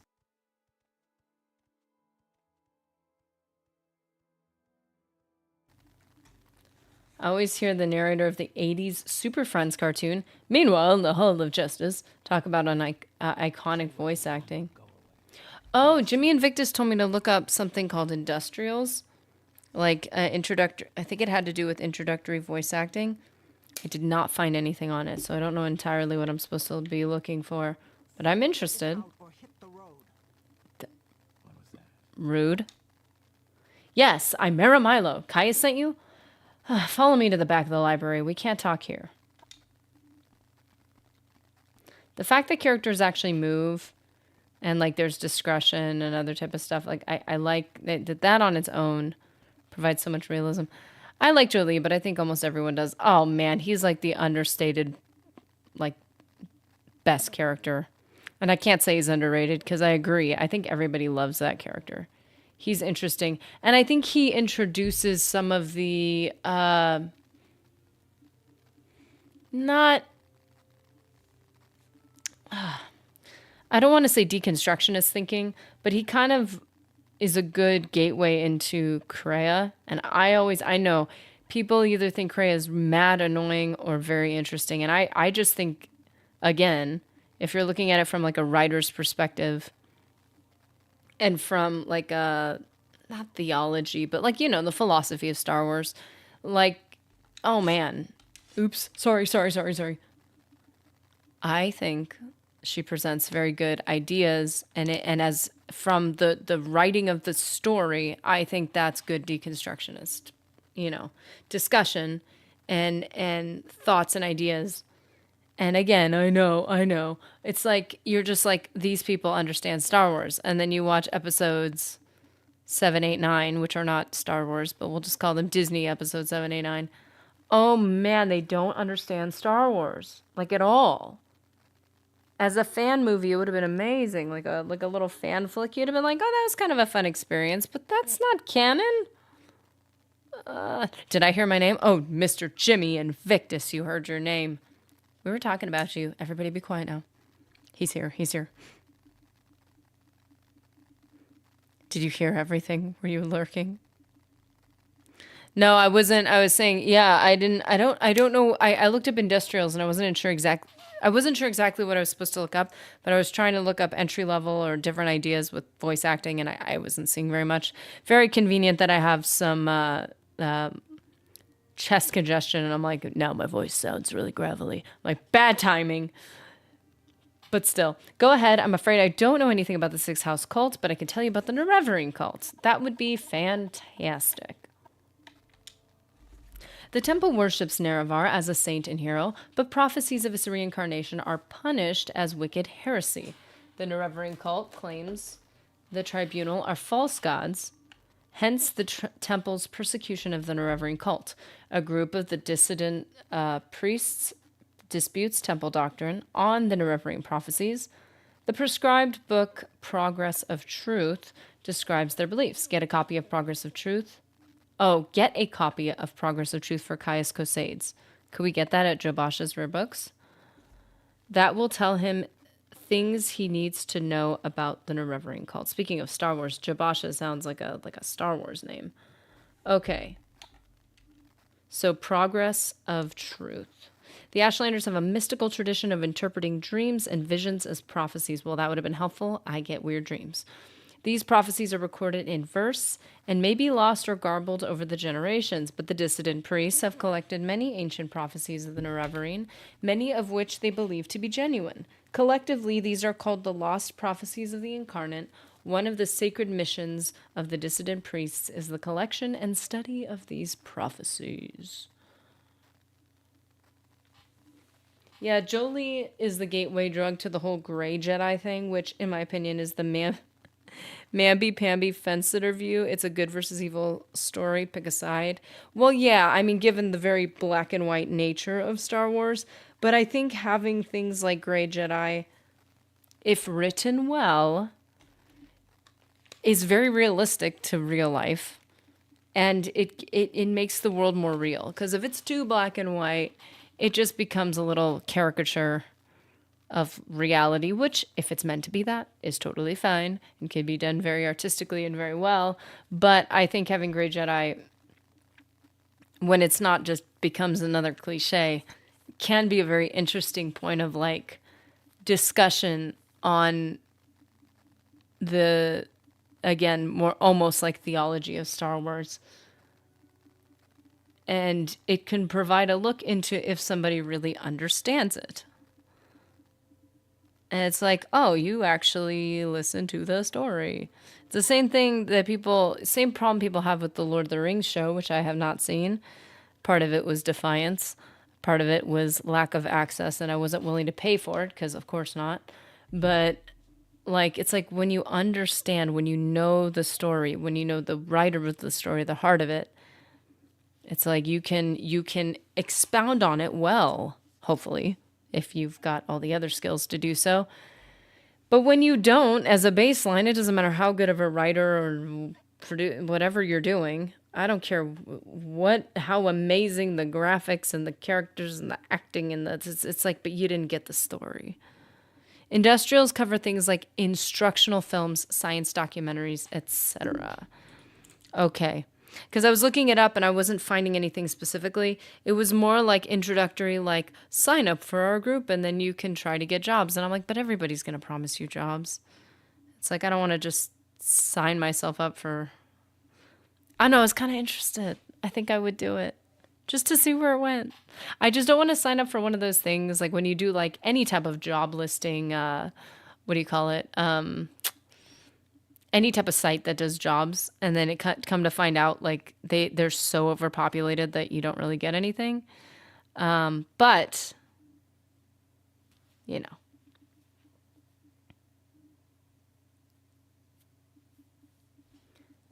Okay, so 9 divines. Yes. The divine god hero Tiber Septim. They recognize Tiber Septim.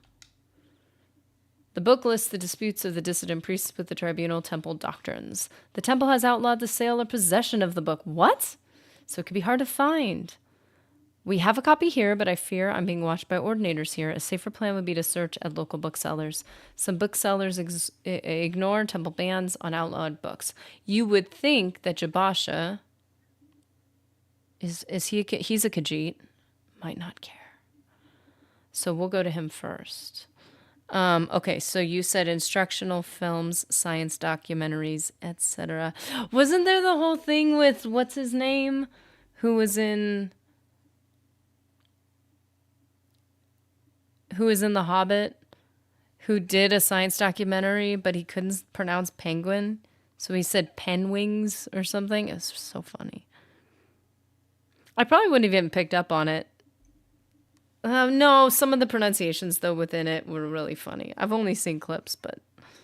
Okay, so industrials are docs and instructional videos.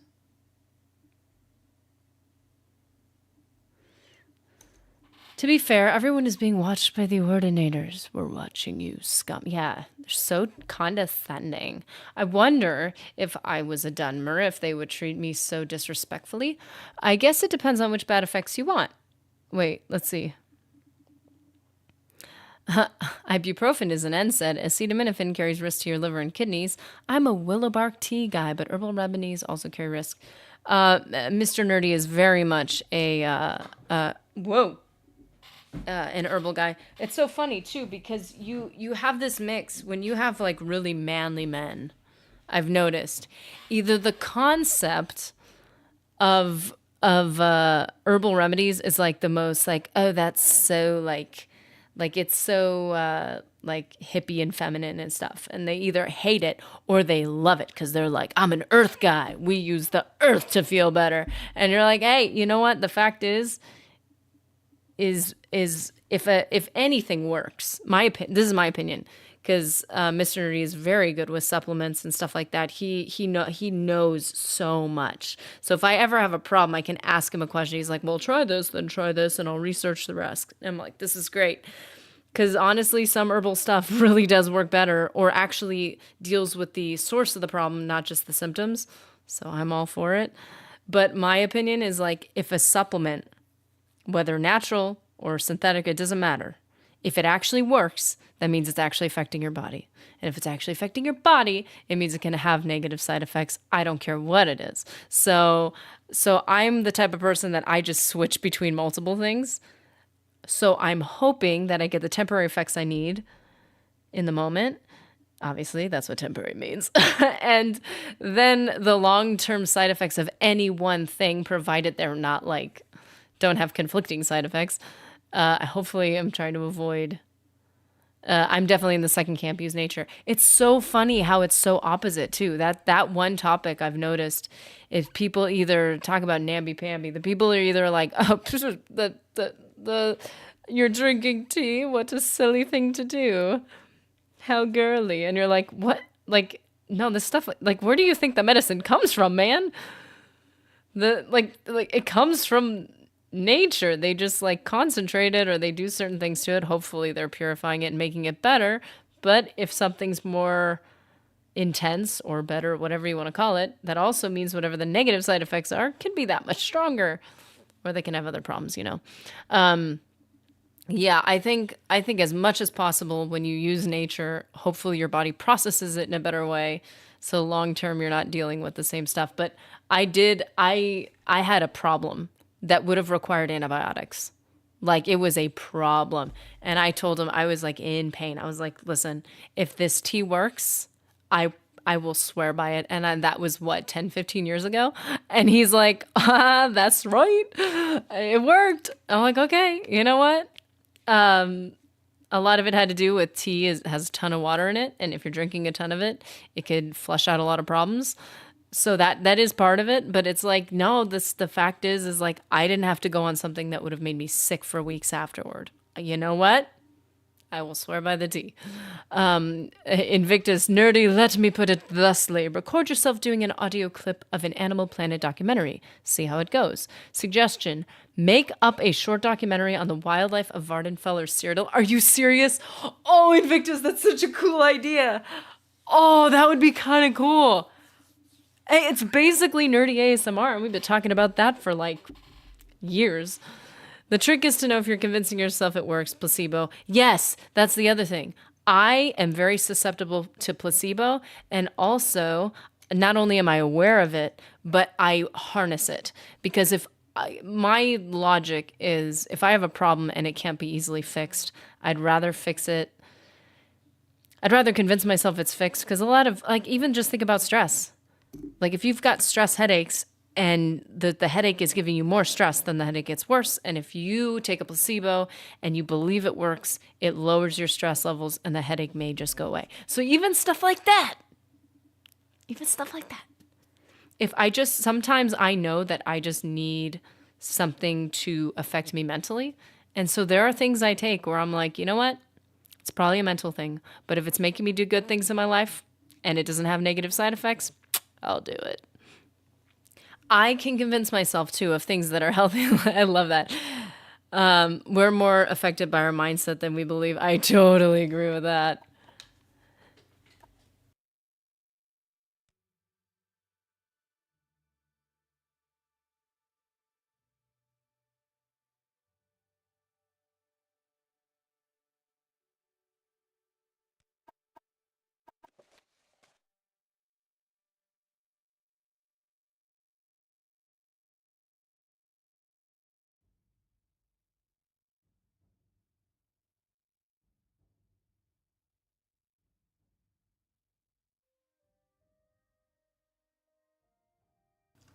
Okay. Mara Milo says copies of Progress of Truth can be found in the secret library. Oh, that's not what she said. Didn't she say bookstores? Or like buy it from someone? The secret libraries of the Hall of Wisdom, but they are guarded. She says it will be safer to search for booksellers. Oh no, she did say that. Okay. Well, we're going to go to Jabasha's. My stress relief is usually false purpose. Old remedies are the best. We'll talk about negative side effects. Those are negative side effects that I'm like, I can't handle that, but you gotta be careful. If I poison my body, at least I'll feel better temporarily. But sometimes, if depending on how you go about it, sometimes it's the lesser of two evils. Just depends. I've noticed that sleep helps. I don't know if you guys have heard that. It sounds a bit, sounds a bit superstitious to me. I mean, sleep helping with things. Ah, people are so funny. They'll try any remedy, won't they? Oh, loading area. I'm like, please don't stall again. Please don't stall again. If I could just eat gummy worms and convince myself it worked, I'd do it. See, so long as it's healthy, I will happily lie to myself. I'll be like, clearly all I need is a little fiber. Have some vegetables. It'll totally fix all my problems. And I can convince myself pretty well of it. The danger of that is I could convince myself of anything. So I have to make sure it's always pointing me toward being healthy, actually healthy. And then it probably is helping at least a little bit. Sounds made up. Yeah, the whole sleep thing, some people just have very mystical beliefs and we need to respect it. It just sounds a bit silly. Going into a dream state, I don't know, sketchy. It's been years since I've actually been intoxicated. I'll enjoy a bit of bourbon, but then I'll tell myself I'm done. Yeah, see, like, I think that's also a huge distinction too, is I've noticed that the younger generation, not the young people, because supposedly they don't even really drink much. So, but the like middle-aged, young-ish generation, their concept of what intoxicated is completely twisted. They're like, okay, it used to be there was tipsy, which is drunk, quite frankly. But people wanted to give it a new word. So drunk usually means like almost blackout now. That's what that means. But if they're conscious, they're like, well, I'm not drunk because I'm conscious. And you're like, oh my gosh, I'm just tipsy. No, like what? Oh my goodness. We've scooted the definition so far that it's like people don't even realize they're like, oh, you are actively burning your brain cells. You're setting them on fire. But like people who are very conservative with it, it's like you're not gonna. It's still straight chemical, but it's like it's not gonna do what it's gonna do to somebody else. It's just not, and you're not gonna collect the same, or at least not as fast, the same negative long-term side effects that somebody else might. And then yeah, it's just so funny. It's just if we just don't call it the extreme word, then we're fine. Arena, where are we going? We're not going to Arena. We're going to Foreign Quarter because Jobasha's bookstore. Hold up. Still not sure about this map, man. Telvanni, Arena, Redoran, Halalu. We do need to go north. But I kind of want to... Wait.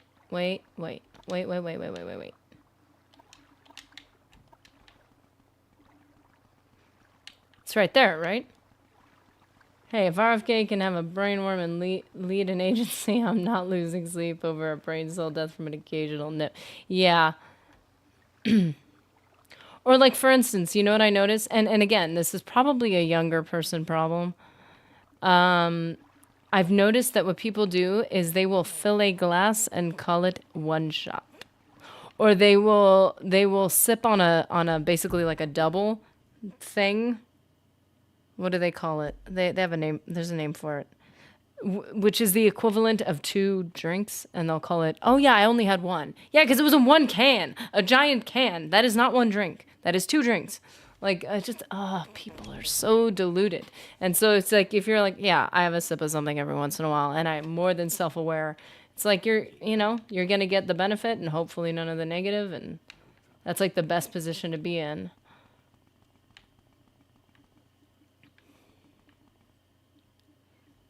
See, my problem is I remember someone saying, hey, if you just have a small sip of something, maybe all of the stress and anxiety and like, not all of it, but like all of your apprehensions about how to approach this project will go away and you'll just be able to like really focus on your work. And I was like, that actually does not sound crazy. I'm going to try that. And I sat there with no motivation to do anything in my life ever again. And I'm like, okay, well, that didn't take very much. So for me, it's better to just not.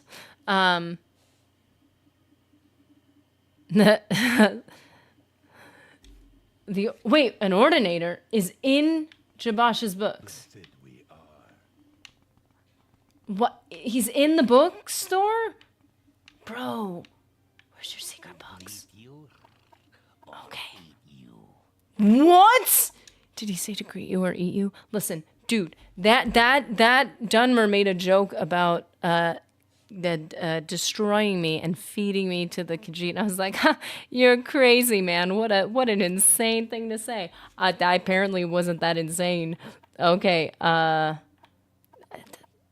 you can't even ask him about it.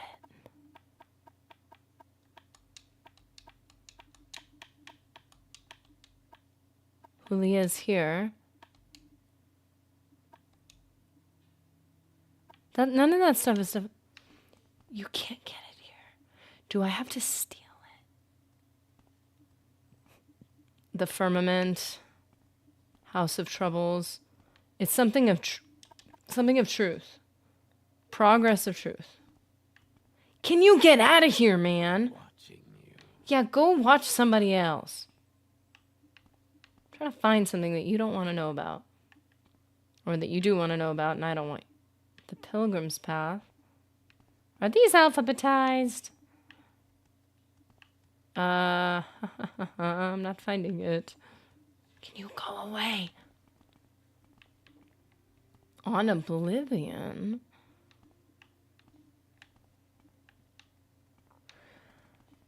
Okay, Jabash's rare books.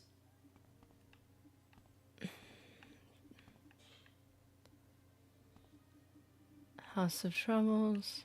I'm not seeing it here. Best thing to have. Wait. Honored friend. False Incarnate Great House. Can you ask him about the book? What's it called again? Progress of Truth. You can't get it here. Alphabetized? Certainly not. Morwood also hasn't heard of the Dewey Decimals. Listen. Whether it has been reinterpreted, their ancient language, into English, or if they are using it on everything, I feel like there could be some system of organization, probably one I wouldn't understand, but that doesn't matter.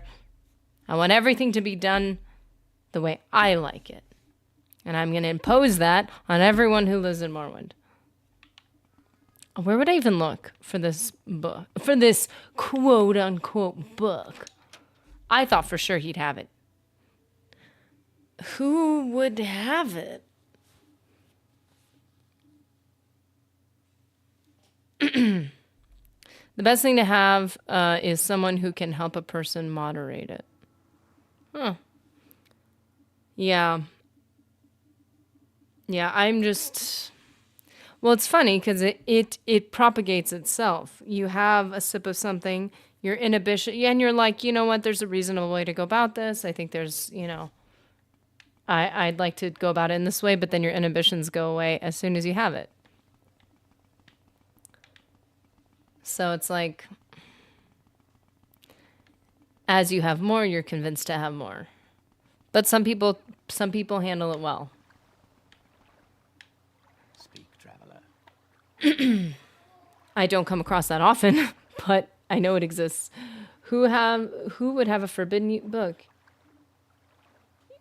Usually the people who forbid the book are a good guess. Well, I know they have it in the Hall of Wisdom, but she said it'd be better to find it from a bookseller. And that the ordinators are keeping that in check. Is there a place? Is there any of the towns that don't have ordinators in it that have something else, like the what are they, Telvanni towns? Do they try to control that?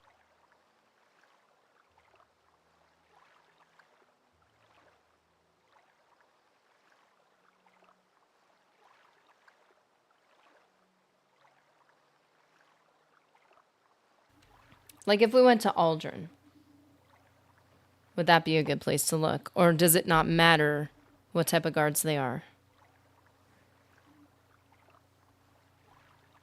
Have you buttered up? Okay, okay. But that wasn't even a topic that he said, like, I won't talk to you about that. It wasn't even a topic. And the guard was right there following us around. That was a little annoying. Listen. I don't mind giving him a little bit of money. I like the guy. Seems nice. Quickly, Outlander. But how to get the guard out of there? Blessed we are. Okay.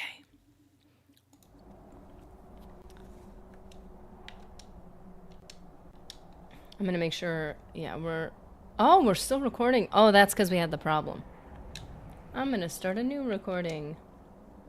There we go. Dude, get out of here, man. Watching you. Scum. Hall of Wisdom. I ask myself, do I like, okay, you know what? Nope, not gonna bribe him. I feel like I can get in trouble for that. So, excuse me, sir. Persuasion. Wow.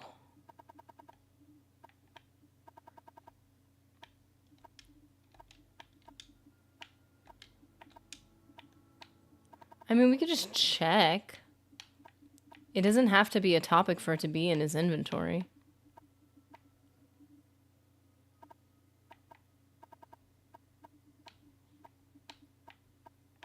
He has it. Why did I...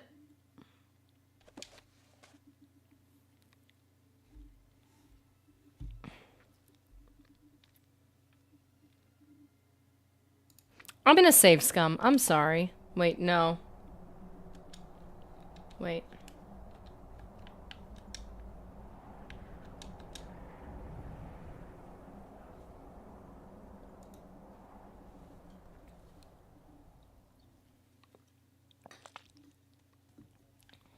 Yes, honored guest.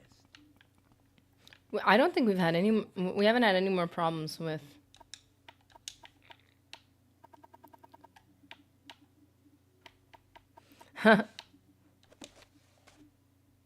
Oh, but when I gave him 1,000 gold, the book was like 20 gold cheaper. So, you know, gold is the literal social currency of Vardenfell. Seriously.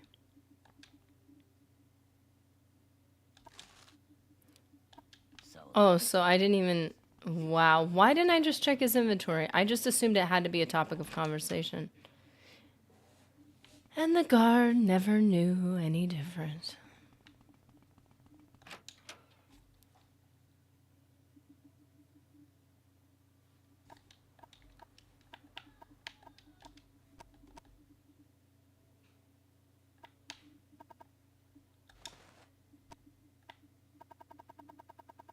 I hardly ever have personality or mercantile issues, so I do a lot of guessing when I watch your play with your low personality score. It's pretty bad.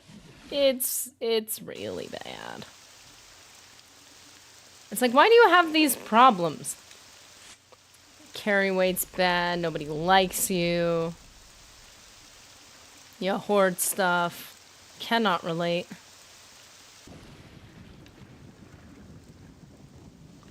Caius!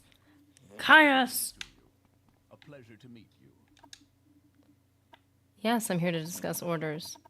He doesn't immediately jump into thanks for this like some of the other guilds do.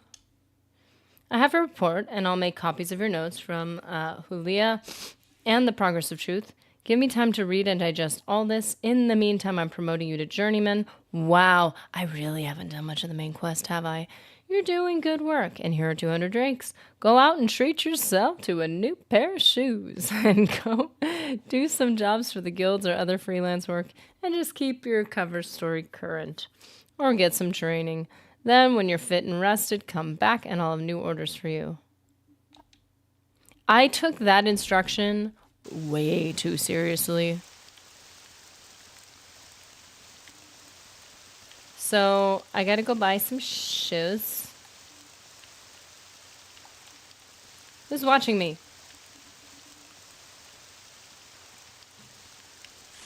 Well, I've already worked on guild stuff. I hope he's not expecting me to do anything with any guilds. Like, you have to complete 2 quests. Because I've already completed, like, too many quests.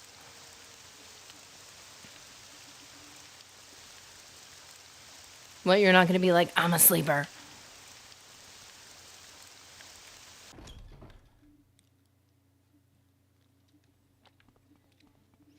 That's the one thing I like about Kai is he doesn't swoon over you. He gives you orders, nods when you accomplish them, gives you a pat on the back and says, get lost, come back later. I love that. The glazing gets annoying. Like, at a certain point, you're like, yeah, I know I'm the god of the universe. Like, it's just so cliche. And it really ruins your ability to appreciate anything in the game because there's nowhere to go. Like you've already got everything. That's why wealth is depressing. It's like when you have something to work for, you're motivated. But when you have nothing left to work for, it's like you have to make stuff up and it just feels very empty. Not speaking from experience, but I've seen it a lot. And like especially in Skyrim, I think it's a good like version of that where you're like I already am so good at this game, not at this game, but within this game that I'm just going to start a new character because it's so boring at that point. You get the sense this isn't Kai's first rodeo with the Imperial plots and schemes. Yeah, I like it. It is so much more interesting to play a game where you have someone above you that's like, I know more than you. Do what I told you to do. You're like, wow, this is a very real experience. Like, it's more down to earth. Like, it feels more relatable. Like, I'm in a bigger world. I'm in something that's bigger than myself. Instead of, I basically own everything and I am everything. That's so boring. It's so boring. I kind of really don't want to give up my heavy armor this early just because I know we need more endurance. But also, the Morag Tong wants me to be more interesting and good at what I do. I mean, I'm already wearing light armor with the boots. Eventually, it'll level up, right? But the heavy armor's so heavy. Shock. Or, like, even helping Martin and Joffrey. You're like, these guys are in charge, and I'm just the newbie. Now, you do advance quickly, but you don't feel like, oh, so now I'm the new leader of the guild according to the divine prophecy. And then that happens in every single guild, coincidentally. You're like, this is just too much. Foodstore dying every chicken in sight, and you're like, this is too much. Like, it's like I'm no longer in a world that's bigger than me, which makes me feel like there's nothing left to do. There's nothing left to adventure. Morrowind totally lets you have the crescendo of power, but you have to put in some legwork. See, and that makes it a little more satisfying. Even just having, I think even having the idea of like, you can join this house, but not this one. It's like, okay, so you're not the ruler of everything. You've decided to join this house. There are other houses. There are other things in this world. There are other people in this world. Like, it makes it so much more, it makes the world feel bigger, which it is bigger. It's you know, and it's an expansive world, but it's like, it makes it that much more satisfying.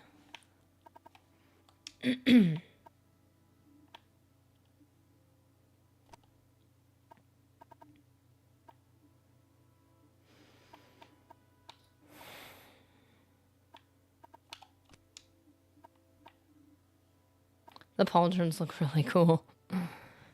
Not being the central figure in the main quest of Oblivion may be the best thing about it. It harkens back to Daggerfall. You facilitate the changes, you're not one of the power players. Yeah, like you're influencing. There's enough. You can feel like you're influencing the world around you.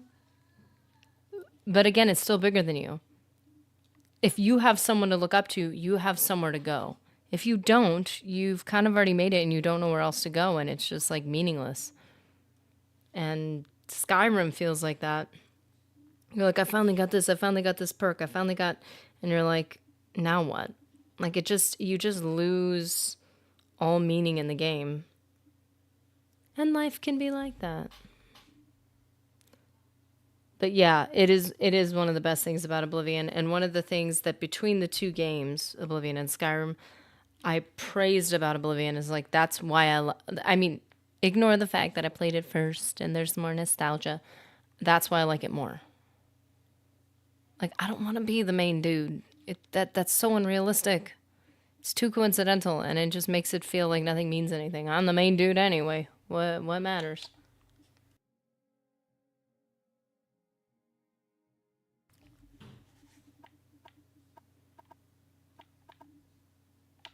Okay, so we've got... That is light armor. We just need to trade out the pants. Maybe the pants? That would be a good way to go. Not in weapon apparel. Greaves. So we'll just switch out like a couple things. No pants. We just need some more light armor, but I don't want to give up the medium armor. Do I? I do.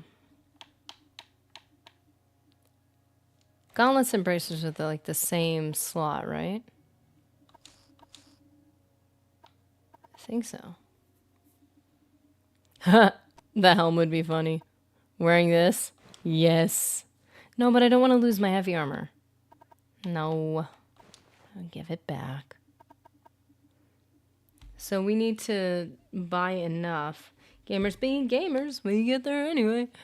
I think that's what they were trying to... Oh! I think that's what they were trying to accomplish with the ridiculous scaling of enemies in Oblivion. Prevent you from becoming an unstoppable god in the flesh. Ugh! Anderson, I do not want to respect the mistakes of the past. There were mistakes made. But I see what you're saying, though. That is true. It's like you never feel like you've already overcome the game, and it's like you're not even done with it yet. And now you're like, why am I even playing this? This is lame. It's that's kind of fair. Kind of like that, actually.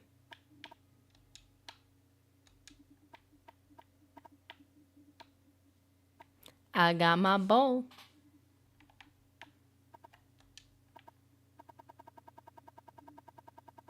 Ooh. Hey, now that we're doing ooh, too much. But now that we're doing light armor, I'm gonna need a light armor shield so I don't keep getting... I mean, I can get unarmored for the Morag Tong. That's not a bad idea. I just don't need to focus on that.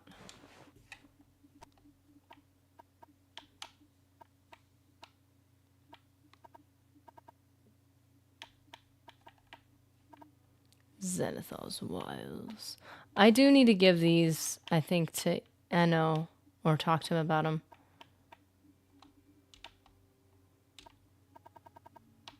I have a lot of these. Sanguine, need to keep that.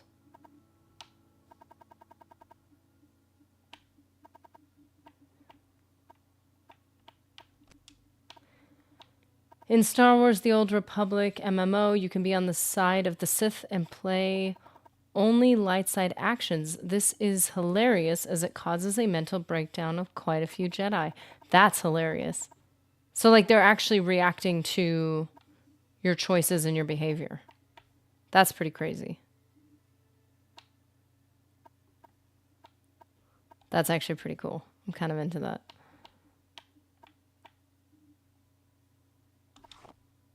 Oh, hold up. I misunderstood. I thought I was in the negative right now. Apparently, I am not. Oh. Hold on a minute. We actually have a little more to go. Is it worth it? I do not know. 7.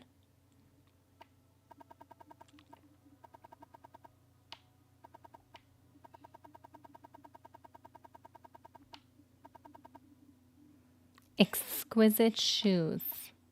He will not buy those.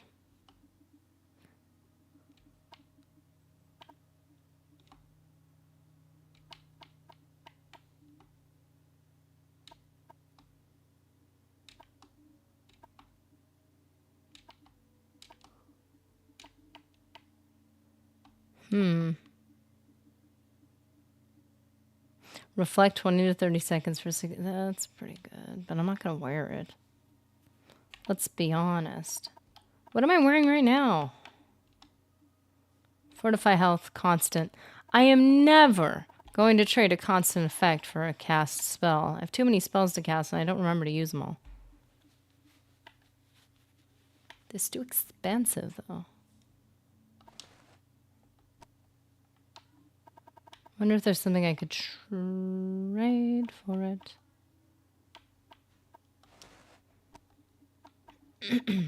Shuffles. Every day I'm shuffling. 10,000. Wow. The Staff of Peace. Paralyze. Oh, I'm a peacemaker. You just gotta knock them out really quickly, and then you got peace pretty quickly. It's just not a big deal. You want to stop a fight? Just paralyze them, and then it's a very peaceful situation.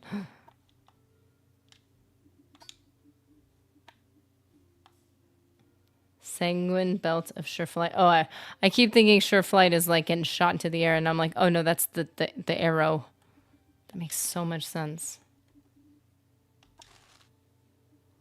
Hello, Caldera. I'm here all week. Thank you. Please come again. Do I have more money? I did that the right way, right? I think so. I have a hammer. That is helpful. I do have more money. And I saved a little money earlier thanks to our little glitchy situation. Ooh. So... green. Does not work with my... the colors that I'm working with, but it's fine. Hey, it looks kind of cool. It looks kind of cool. Okay. So we tried to continue the Morag Tong. Didn't work because they're like, your skills need some work. You literally need to go skill up. So, you know, that's fine.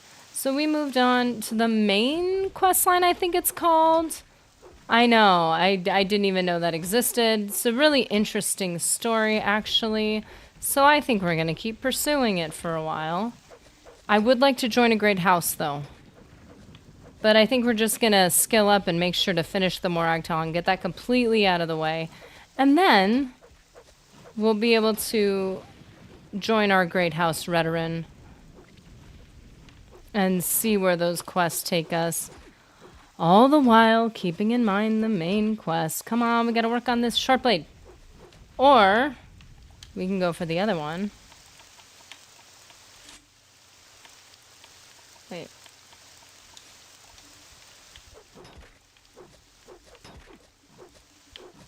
Does my health... Does my strength help me at all in this situation?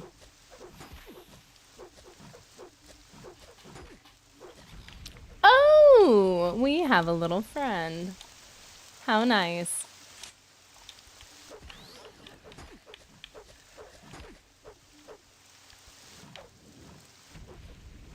I love how some daggers you pull back with the arm close to your body, and the other one you just full swing like you're slapping him in the face. He's blighted? Ew. Am I blighted? Gross. It's super green. Like winning all expenses paid trip to Frosted Paradise. Look at that. Very green.